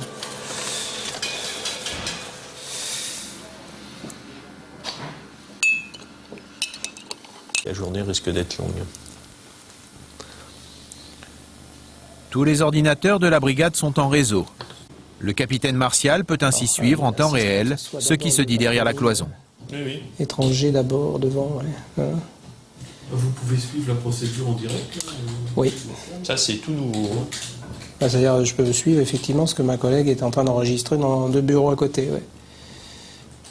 Ça nous évite d'aller gêner l'atmosphère et les liens qui peuvent s'établir au cours de l'audition. Ça évite d'aller l'interrompre pour lui poser des questions et donc la laisser tranquillement s'organiser. Alors ? Celle qui pose les questions, c'est Isabelle. Pour l'instant. Je vais l'adopter, je pense. Il est un petit peu menteur, donc... D'accord. Oui, il veut se la jouer. Justement, qui se la joue, on pourra le reprendre d'autant mieux après. À la limite, pas trop de monde, parce qu'il va encore... D'accord, Il y a un petit peu d'étouffement. Non, c'est bon. On a choisi Isabelle parce que déjà c'est la seule femme du groupe et qu'elle peut avoir un impact sur ce personnage un petit peu ambigu, un peu ambivalent, qui est le suspect. Disons, il est très très loquace, c'est bien. Si ça continue comme ça, c'est bien. C'est bien. Alors là, il s'est, tu vois, à vouloir trop en faire, là, il s'est mis dedans. Là. Il en fait trop, là. Pour l'instant, tout se passe très bien. On reste dans les propos polis, bien ordonnés. On est dans les apparences et dans le non-dit. Voilà, oui, tout à fait. Bon, quand il va falloir qu'on lui mette un petit peu la main dans le pot de confiture qu'il avait empoigné, là, ça va déjà être différent. Hein. Pour l'instant, il a l'impression qu'on ne sait pas, donc il joue son rôle. Quand on va lui montrer qu'on sait autre chose que ce qu'il nous a dit, là, ça va être différent. Quoi. Ouais. Qu'est-ce qui l'a poussé Qu'est-ce qui a motivé le passage à l'acte? Voilà. Qu'est-ce qui a fait que ce jour-là, il a réalisé ce geste? Parce que ils se connaissent depuis plusieurs années. Il a toujours reçu aide et assistance auprès de cet homme. Oui, c'est ça qui rend en plus. On ne comprend pas bien. Qui donne un caractère ignomineux à cette affaire. Oui, c'est que sans doute l'une des seules mains qui s'est tendue vers ce multirécidiviste délinquant d'habitude, la seule main qui s'est peut-être tendue en 20 ans d'errance criminelle, mais il a fini par plus que la mordre. Oui, et puis il a fini par la tuer. Donc c'est quand même dans la hiérarchie de l'ignoble, il est pas mal. C'est pas mal, c'est assez réussi, je veux dire.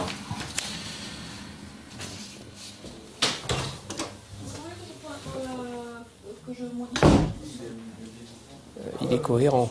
Il a son fil, il a bien préparé son truc, il a les parades qu'il a, on les voit, c'est totalement transparent. Mais ça veut dire que nous, quand on va lui opposer des trucs béton, là, il va être... Dans quelques heures, on en saura plus. Oh. Bon, il est en train de lire, ça va. Donc on va la jouer comme on a dit. Ah non, je lui ai parlé de riz, c'est pas du riz, c'est des pâtes. Bon, tiens, dis-lui que c'est des pâtes créoles. Transfert du suspect vers une cellule. Au bout de 6 heures d'interrogatoire, l'heure du dîner. Il est 20h. Pause également pour Isabelle, le procédurier qui interroge. Ça se passe bien? Ça se passera bien quand on sera arrivé à nos fins. Pour l'instant, il est pas très bavard. Pour le moment, il est très bavard. C'est ce qui, j'espère, le perdra. La coupure pour le dîner va permettre aux policiers de la crime de mettre au point leur stratégie. Et il a toujours, il veut, ce qui est bien chez lui, c'est qu'il veut avoir toujours le dernier mot. C'est pour ça que je dis que le séché d'entrée, c'est ou tout bon ou tout mauvais, je sais pas. Parce qu'on peut continuer de... Non, c'est fatigant ça. On en a marre, on va le sécher. Puis c'est tout. Oui, mais... Bah alors là, vous... Essaye de faire le malin quand même. Hein. Ouais. Le rôle de la gentille. Et vous, vous faites le rôle des méchants, je me contente de faire le scribe. Tout à fait. Bon, bah écoute, mais si ça te fatigue, encore une fois, on peut changer, je peux le prendre. Non, c'est au contraire, c'est marrant. Ah, mais c'est le cas d'école, là. Jusqu'à présent, c'est le cas d'école, donc on va bien voir... Et il a jamais été insolent, injurieux, impoli. Insolent, jamais agressif, à la limite de l'obséquieux. Du dragueur. Non, pas l'obséquieux, du dragueur. Ah bah c'est bien ça. Le casting était bon. Ouais. Arrivé à l'une des cantines du quartier Saint-Michel. Nous avons faim. Bonsoir monsieur. Il faut lui laisser sa chance, tu as raison. Mais qu'il y ait tout le monde là pour déjà qu'il y ait une ambiance, pression. bien sûr. Toujours gentil. Bon, et voilà, il y a deux contradictions. On est tous là. On te laisse poser 2 questions. Et nous, si on sent qu'il commence à dévier, à ce moment, on lui rentre un peu dans le chou. Il faut le laisser déjà répondre comme il dit à ces 2 questions. Et après, merci. Voilà. Merci beaucoup. Mais il est sympa ce petit truc. Ouais. Bah dis donc, toi qui voulais pas becter, finalement t'as des remords. Vous pouvez manger mes frites. Hein. Le dernier acte, celui des aveux, va pouvoir commencer. Préparer la pièce, on va essayer de faire quelque chose de consensuel. Qu'il ait l'impression en fait que ce qu'il va dire va pas sortir de là, de cette pièce. Donc la pièce elle est très, elle est fermée, la porte est fermée, les sièges sont tout autour, on va être autour de lui. On a une question d'ambiance.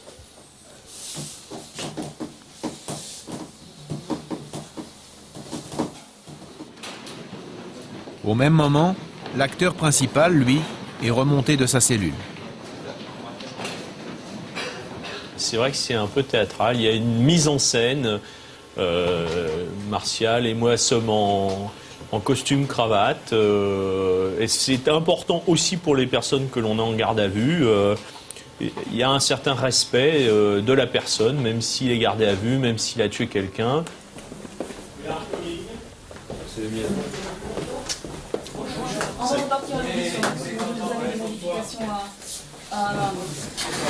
Donc, patientez, je pose les 2. Il y a un truc que tu veux modifier, qu'est-ce que tu veux? Au niveau de la question que vous m'avez posée là. Jusqu'ici, bon enfant, l'interrogatoire va changer de ton. Isabelle va se contenter de retranscrire. Ce sont désormais ses collègues qui vont prendre les choses en main. Derrière cette porte qui se referme, le rideau vient de se lever sur le dernier acte. Nous sommes ici à la brigade criminelle. Là, à 9h15, où vous nous dites ce qui s'est passé, et on en sait beaucoup plus que vous le pensez, ou vous enferrez dans des conneries et vous allez partir au ballon. Au ballon, vous y êtes déjà, mais vous y êtes pour une escroquerie. Là, c'est pas une escroquerie, c'est un meurtre, hein. D'accord? Là, t'as l'occasion d'être un homme une fois dans ta vie. C'est maintenant. Prends tes responsabilités, t'as fait une connerie, tu t'assois dessus, point à la ligne. T'as rien à voir là-dedans, on te prouve le contraire. Sous la pression, l'homme a fini par avouer. Donc on comprend, on veut bien admettre que c'était pas prémédité, qu'il y a eu un dérapage, mais on veut comprendre, et tu vas tout nous expliquer dans le détail.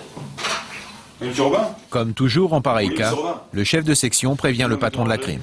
C'est Germain. Bon, bah, on y est là, hein. Il y vient. Bien, hein? Dérapage, hein. Jeu sexuel qui tourne mal, une habitude de jeu avec des liens, et puis d'un seul coup, il disjoncte, quoi. Ah, bah ça Alors c'est ça. Bravo.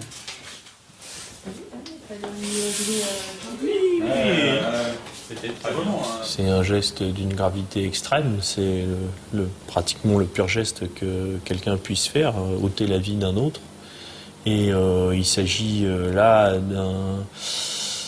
d'un effort extrême pour un suspect, pour un homme, de dire oui, c'est moi, j'ai fait ça. Bon, il faut en fait une certaine force pour y arriver. Tu as eu... Ah, quelle heure? 0h45. Ah, c'est bien, les cris, on les entend à minuit. Il a le temps de... Ouais, ça correspond. Et des coups de fil se font. Je crois qu'il a été soulagé de dire la vérité puisqu'il a pleuré.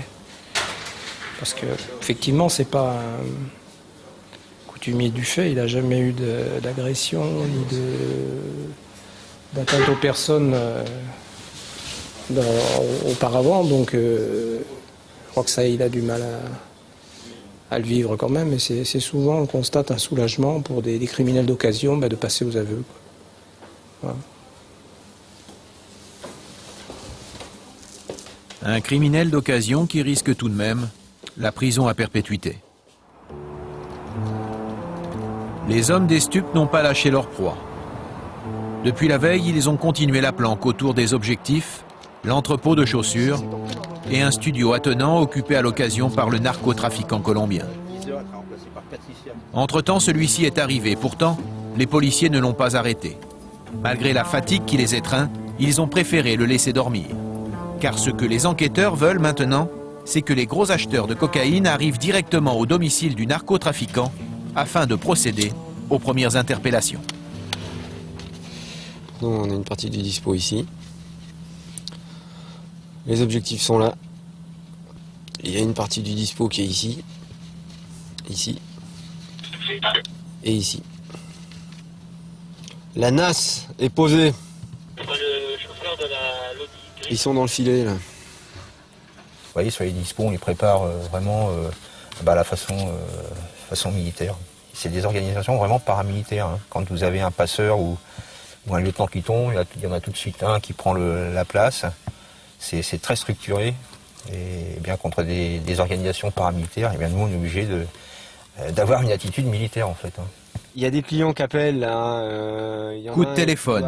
Au bout du fil, la patronne des stupes. Et il y a 2 autres clients qui ont prévu des rencarts sur le coup de 18h et 18h30. Tiens le chum. Ouais, je suis avec la chef là, au fil. Là. Ouais. Elle compte sur vous la chef. J'ai eu son message. Tiens, je te passe Marc, chef. Bien respect patron. Bon, on va les avoir, vous inquiétez pas.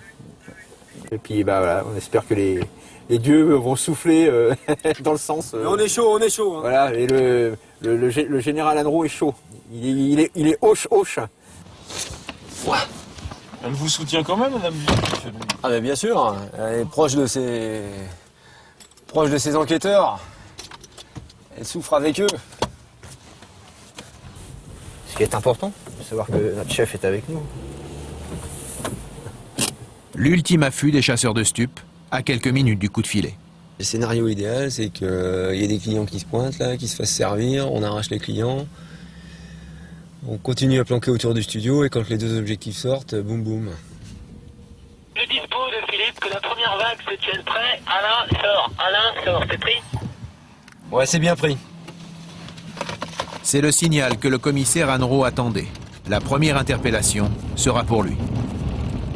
Pour ne pas alerter le Colombien, l'arrestation de son premier acheteur doit se faire à distance du studio. Ouais, c'est bon, on est derrière. Et merde. Et il a pris à droite là, hein. Pas la première, mais en biseau. Il a pris la rue Galilée. Ouais, il est bloqué au feu là, hein. C'est tête de feu. Et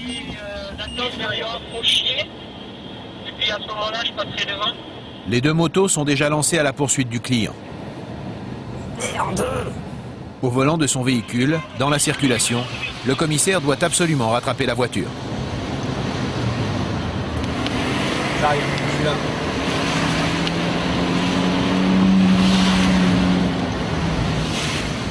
Le chapeau rouge, on le fait, c'est un reçu. Ouais, c'est reçu. Bon maintenant, je traîne. Ouais. Allez, tu bouges pas. Okay. Bouge pas. Surtout pas. Donne tes mains. Donne tes mains. Donne tes mains. Non, mais je vais la Donne tes mains. Oui. Donne ta main, putain. Pour les policiers, cet homme n'est pas un inconnu. Depuis des mois, par des écoutes téléphoniques et des filatures, ils connaissent parfaitement son rôle dans le réseau de revente de cocaïne. Couche-toi. Tu te couches. Tu parleras quand on te le dira. On va t'en poser des questions, t'inquiète pas, Coco. Les interpellations, c'est toujours un moment un peu délicat, là, surtout quand il y a du monde. Ouais, il faut que tout le monde soit placé, qu'on soit tous coordonnés. Et puis c'est le moment où on bénéficie d'un effet de surprise. Sinon, ça peut très mal tourner. Ça, c'est un mandat. Ouais, c'est ça, un mandat, ouais. Un mandat que t'envoies où? Pendant le trajet vers le commissariat le plus proche, le trafiquant a tenté de faire disparaître un mandat. L'un de ces fameux mandats destinés à virer de grosses sommes à l'étranger et à blanchir ainsi l'argent du réseau.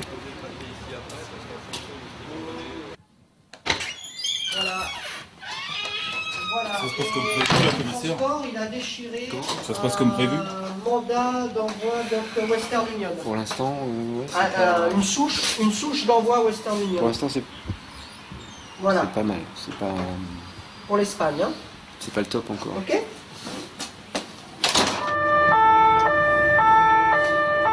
Et notre souci, c'est qu'actuellement, on n'a pas saisi de marchandises, mais ça va venir. Il va y avoir de la marchandise. Pendant ce temps, Marc Mahé continue les interpellations.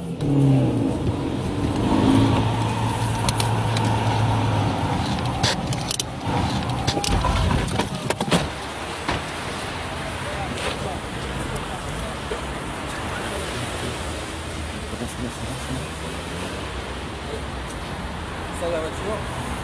Doucement.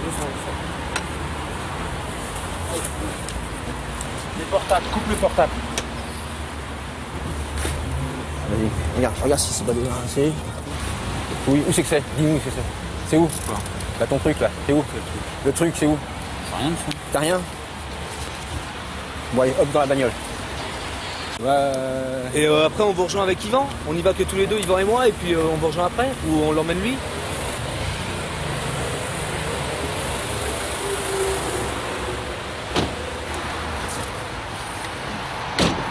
Bon, on a Seb là, hein.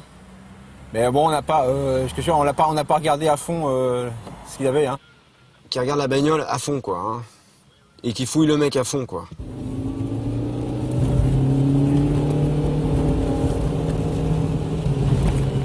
Putain, on a toujours pas de cam, hein. Chier ça, merde. Putain, c'est des bons, hein. Ils planquent, hein. Putain, les noms. Grâce aux autres équipes, 4 trafiquants ont déjà été arrêtés. Mais le problème pour les hommes des stupes reste le même. Nouvelle interpellation. T'as quelque chose sur toi? Un petit truc là? Un petit truc. On va noter là. Elles sont où tes vitesses? Bah écoutez, ton chien il est comment? Ton chien il est comment? Ton chien il est gentil. Je monte dedans, s'il bouge, je mets une bastos. Ah non, je te le dis moi. Non.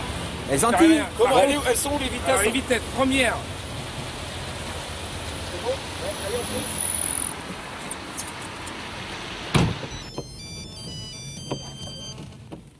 Ouais.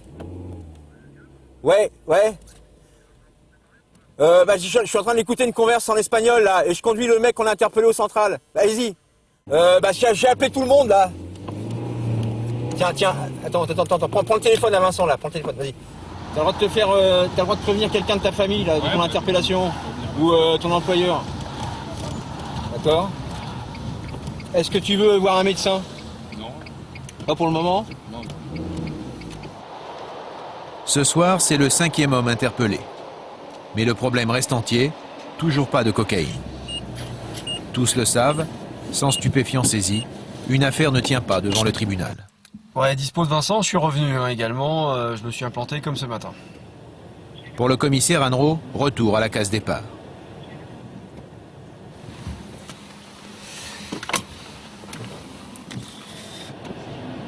Ouais, José et Eric, là, les motards, vous vous sentez aptes pour cette opération? Le commandant Marc Mahé décide de lancer l'assaut du studio. Il donne le feu vert à tous les policiers déployés. Reçu, Vincent. Vincent et Lionel, on est dans une même voiture, on peut le faire aussi, on peut vous accompagner. Hein. Le commissaire Vincent Annereau et les 2 motards sont les premiers à être envoyés sur l'objectif. Je vais y mettre aussi le cam, hein. Je vais arriver en piéton. Ouais, d'après Philippe, c'est jouable. Hein. Maintenant, silence sur les ondes, on laisse les piétons parler.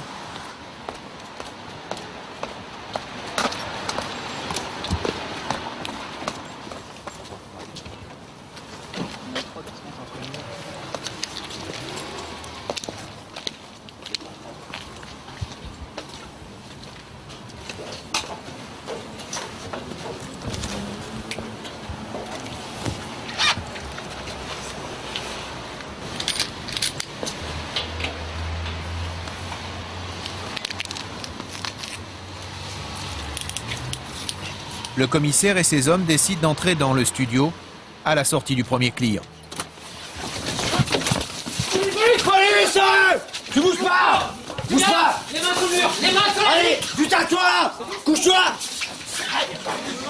C'est bon aussi. Menottes! Yes! Bueno. Pour les sapiens, c'est reçu. C'est reçu. C'est bon là-haut?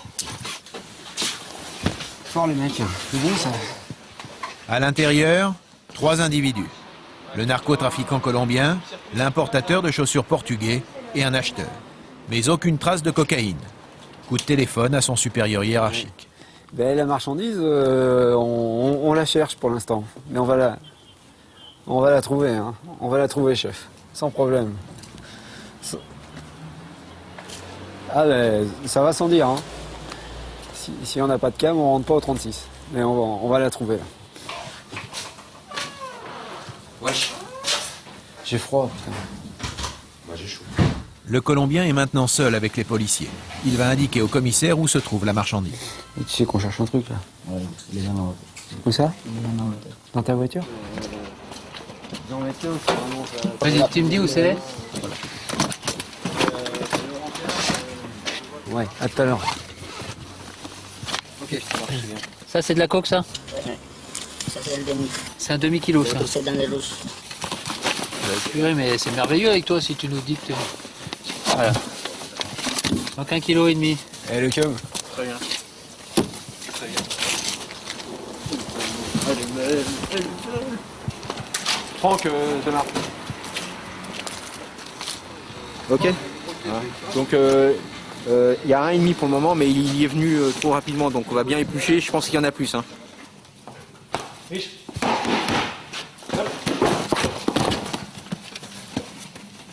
Appelé en renfort, une équipe cynophile va chercher pendant 2 heures dans l'entrepôt.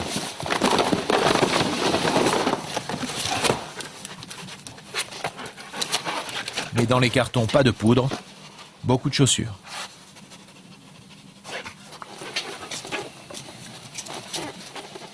À l'étage, dans le studio, le commandant Mahé va alors recevoir une curieuse visite. Bonjour monsieur.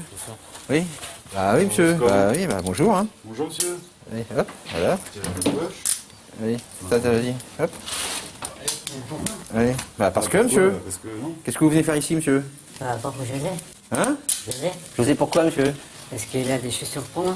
Chaussures pour moi? Ah oui, quel genre de chaussures? Bah, parce Quelle taille? Peut-être tu fais une palpation là, s'il te plaît? Peut-être parce que je travaille. Je sais monsieur que vous travaillez. Mais quand on travaille monsieur, on rentre à la maison, on dîne le soir, on s'occupe de son épouse, de ses enfants, et on va se coucher pour prendre des forces pour retravailler le lendemain. Et on ne vient pas s'approvisionner en produits qui sont interdits. Ça vous sert à quoi de mentir, monsieur? Moi, je ne monte pas. Mais moi, je monte pas. Bah si, monsieur, vous mentez. Pourquoi vous achetez des chaussures? Vous avez des belles chaussures. J'ai sorti du travail à 21h. Je sortis du travail à 21h, et vous venez à 21h30 voir José pour acheter les chaussures. Donc je vous place en garde à vue, monsieur. C'est pas 1 heure pour acheter les chaussures. Mais je vais partir. Hein? Oh! Et qu'est-ce que vous achetez à José? La cocaïne. Bah oui, de la cocaïne. Pourquoi vous le dites pas tout de suite? Le client venu chercher des chaussures est surtout un toxicomane. Oh, c'est du cinéma, ça, hein? Monsieur! Donne-lui un peu d'eau. Le stress de l'arrestation ajouté au manque, l'homme ne tient plus sur ses jambes. Il est en forme pour venir acheter la cocaïne, mais quand on a les tenailles, ça y est, on n'est plus en forme. Allez hop, allez, assis-moi dans l'escalier là. Allez. Bon. C'est long ça. En quelques minutes, le malaise est passé. L'homme a récupéré. Les policiers transfèrent le Colombien et le toxicomane, acheteur de chaussures, direction le quai des Orfèvres. Ce qu'on veut, c'est la vérité. T'as mal commencé avec tes chaussures. On vient pas acheter des chaussures à 9h30 dans un domicile. Allez hop, dans la voiture. Il n'est pas loin de minuit. L'opération, qui a duré plus de 30 heures, est un succès. On est à 12 gardes à vue là pour l'instant. 12. Ouais, c'est pas du réseau ça. Qu'est-ce qu'on leur met? Oh, qu'est-ce qu'on leur met?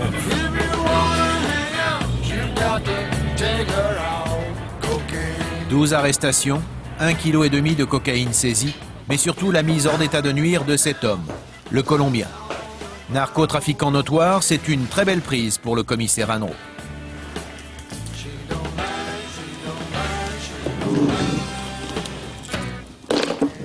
Philippe, reste là, s'il te plaît, viens avec moi. 2 minutes.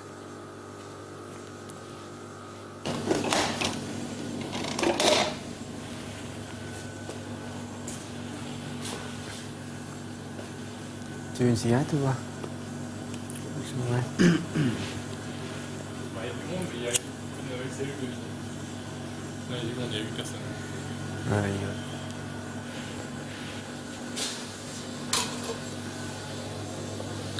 sais qu'on sait plein de choses. Vous êtes Ouais.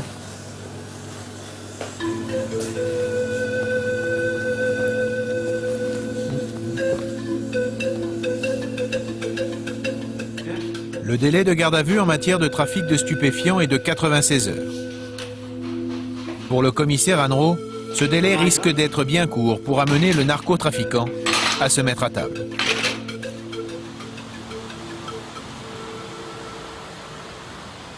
Mais le coup de filet n'est pas terminé. Le lendemain, à l'heure du laitier, la brigade des stupes a fait appel au gros bras de la police judiciaire, la BRI. Pour les policiers, il s'agit désormais de finir le démantèlement du réseau, en arrêtant maintenant les plus gros clients, suspectés d'être eux-mêmes des revendeurs. Dans cet immeuble, le repérage a permis de constater que certaines portes étaient blindées, les grands moyens donc sont utilisés.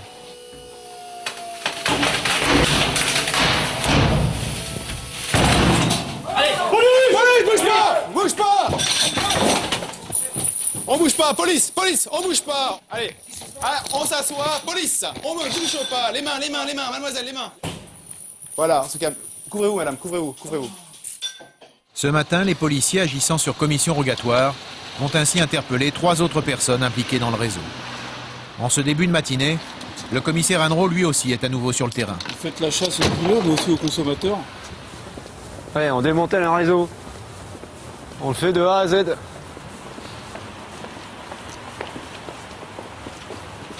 La nouvelle interpellation a lieu en plein Paris, au domicile d'un cadre supérieur.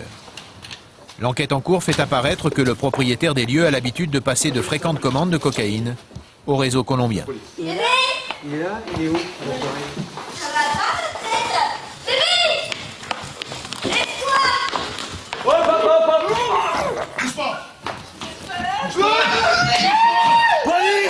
Arrestation mouvementée due à la surprise, l'interpellé ne comprenant pas tout de suite la raison de cette intrusion matinale. Ça, c'est une commission rogatoire. Lève-toi. Lève-toi, tu vas dans ta chambre. Tu vois ça, vieux? Regarde bien. Commission rogatoire. D'accord? Ok, ouais. On le sait que t'es chef d'entreprise. Ici ou pas? T'es également cocaïnomane.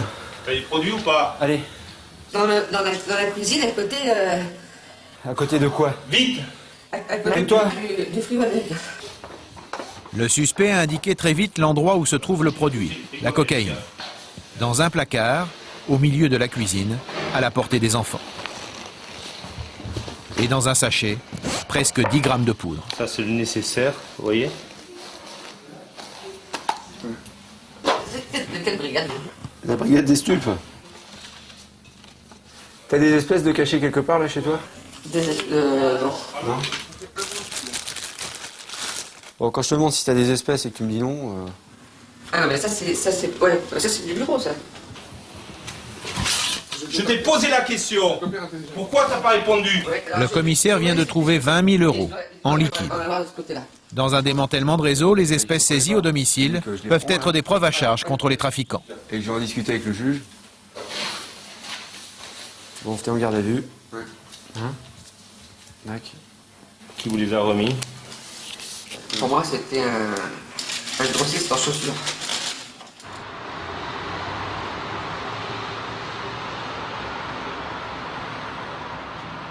Transféré dans les bureaux du 36 quai des Orfèvres, le cocaïnomane est entendu par le commissaire. C'est que bientôt c'est les fêtes de fin d'année. Bah oui. Ouais. Tu penses quoi à la santé, à Fleury qu'est-ce qui te freine?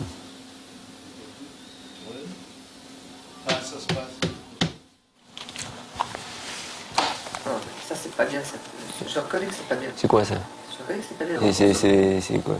Je reconnais que c'est pas C'est bien. du sucre glace, c'est quoi ça? Non. Ça c'est quoi ça? Alors toi tu me dis que tu achètes par 1 gramme ou 2 grammes maximum, et je vais chez toi, j'en trouve 10.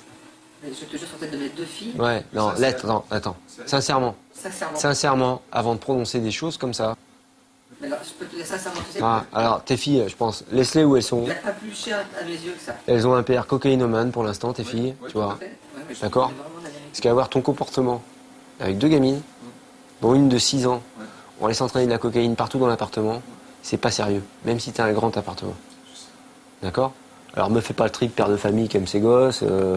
Non mais t'es comme tous les voyous quoi. Bon alors quand je te dis question, devait-il vous verser des intérêts? Réponse non, ce n'est pas. L'homme était sur écoute depuis plusieurs mois. Le commissaire veut maintenant obtenir quelques explications. Et toi tu lui parles d'intérêt. Bon alors tu me mens. Le mot cocaïne n'apparaissant jamais dans les transcriptions, le commissaire veut connaître la signification du mot intérêt dans ses appels avec le Colombien. C'est certainement vrai que je lui ai dit ça, mais... Attends, écoute-moi, c'est tellement... Tellement quoi? Je sais pas, je comprends plus rien. Je comprends plus rien, putain.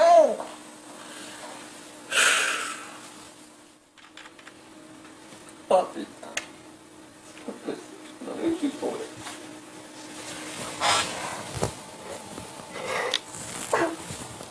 Bon, arrête de faire la danseuse, là, tu m'énerves. Tu pensais quoi quand tu lui dis ça va te coûter cher en intérêt? Je pensais qu'il allait me dédommager avec de la coke. Alors, en fait, je voulais qu'il me dédommage avec de la coke. Ouais. 2 heures d'interrogatoire auront suffi au commissaire Anro pour faire avouer au cocaïnomane sa relation avec les 2 trafiquants portugais et colombiens.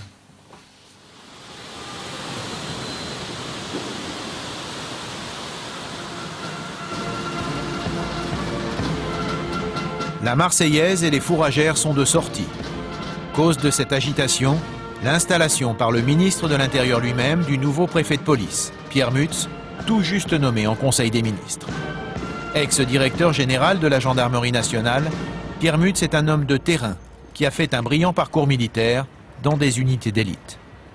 Je sais que votre nouveau préfet de police possède toutes les qualités pour vous conduire à toujours mieux servir nos concitoyens. Je suis certain que la période qui commence aujourd'hui sera celle de nouveaux succès dans cette entreprise républicaine.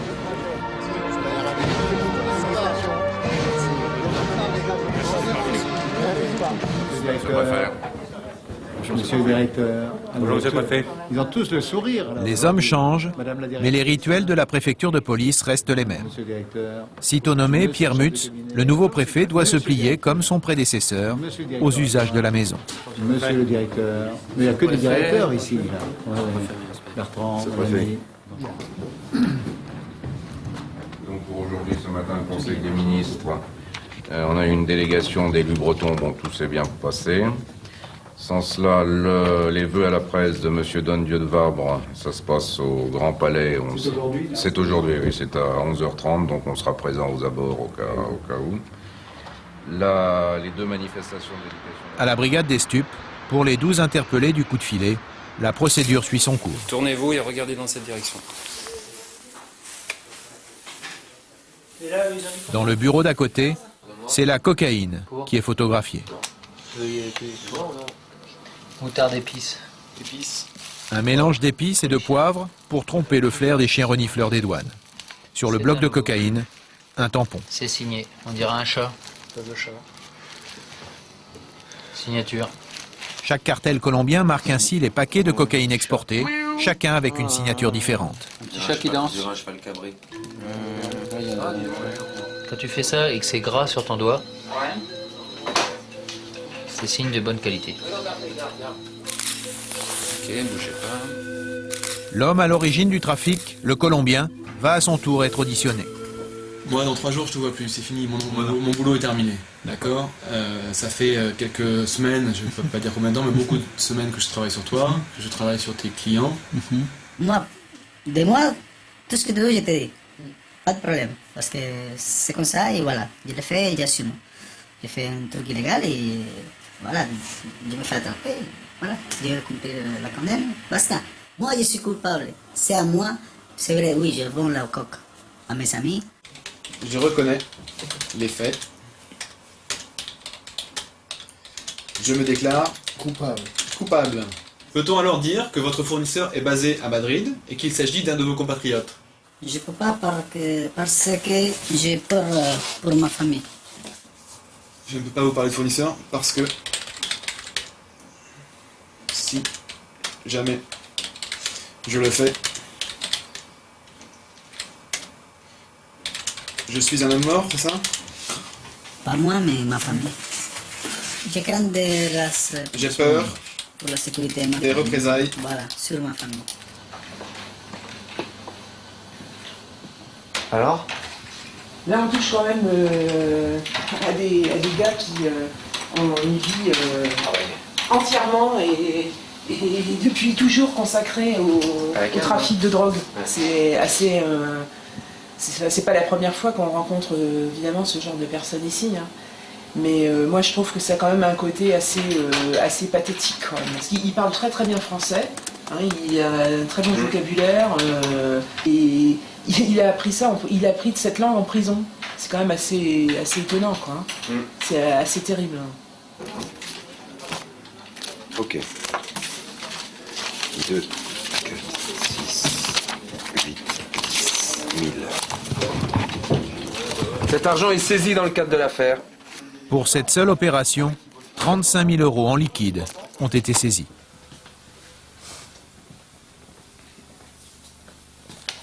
L'argent du trafic. Oui, ça c'est le... Ah oui, des billets de 500 €, c'est vrai que même quand on est commissaire divisionnaire, ça on n'en a pas tous les jours. J'en ai jamais vu, moi. Ah, moi non plus, je savais pas qu'ils étaient mauves comme ça. Eh ben, dis donc. Comme quoi, ça rapporte le trafic de drogue. Hein? Ça situe bien les mecs, quoi. Ça situe le niveau de l'équipe. En 72 heures, les interrogatoires menés dans cette affaire ont permis de mieux comprendre certaines informations en leur possession depuis quelques semaines. Des conversations téléphoniques en codage, on arrive maintenant avec la déposition de certaines personnes à les décoder. Et notamment, ce réseau s'apprêtait à faire une importation d'1 tonne de cannabis. Allez, en route. Bon, on est au complet. Bon, pour la 2e division blindée. En avant. Les gardes à vue sont maintenant terminés. Tout le monde a rendez-vous chez le juge d'instruction. 12 personnes qui ne sont que la partie émergée de l'iceberg. Dans le bureau du magistrat bientôt, elles ne tarderont pas à livrer beaucoup d'autres informations. En avant. Suivant. Et vous n'oublierez pas de rendre le stylo du Oui, fonctionnaire qui est vous très inquiet. vous inquiétez pas. Le fonctionnaire qui a le stylo, qui ne stresse pas inutilement, hein, je vais lui rendre. Suivant.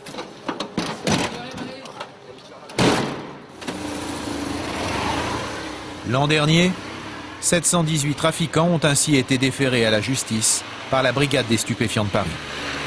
Une putain d'affaire. Cela méritait bien une nouvelle photo pour le mur au trophée de la commissaire.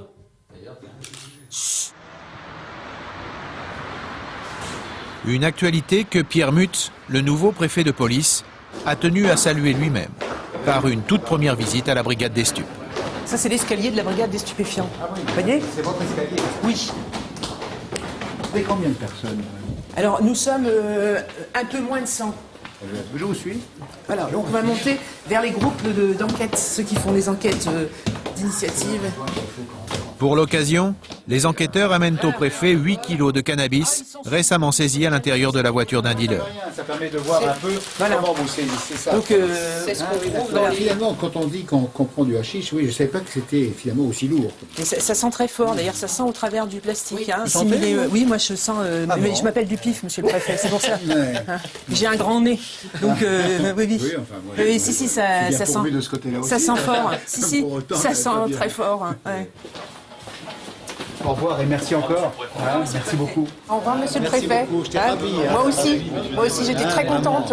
J'espère que vous reviendrez. Je reviendrai, mais chaque fois qu'il y a quelque chose là, hein, moi j'aimerais bien même être sur les photos avec vos gars là. Ah oui, Parce que oui, c'est ça qui est bien. Quoi, oh là là, parce que- ça c'est parce une que, proposition qui ne parce va que- pas rester lettre non, morte. non, hein. mais parce que c'est quand même ça. Oui. Hein, on est toujours en train de dire il faut que les gens travaillent, on fasse encore un peu plus. Quand ils font quelque chose de bien, il faut que je sois là avec vous pour qu'ils sachent combien on est heureux Bien sûr. avec eux.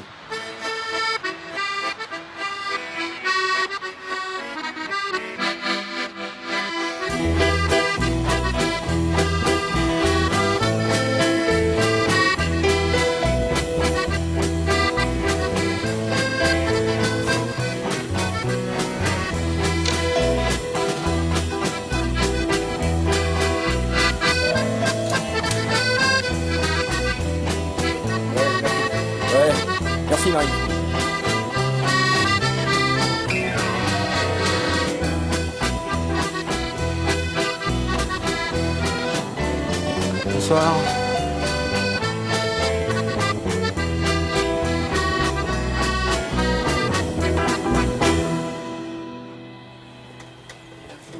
Eh, bien, là, c'était mieux, Jojo, toi.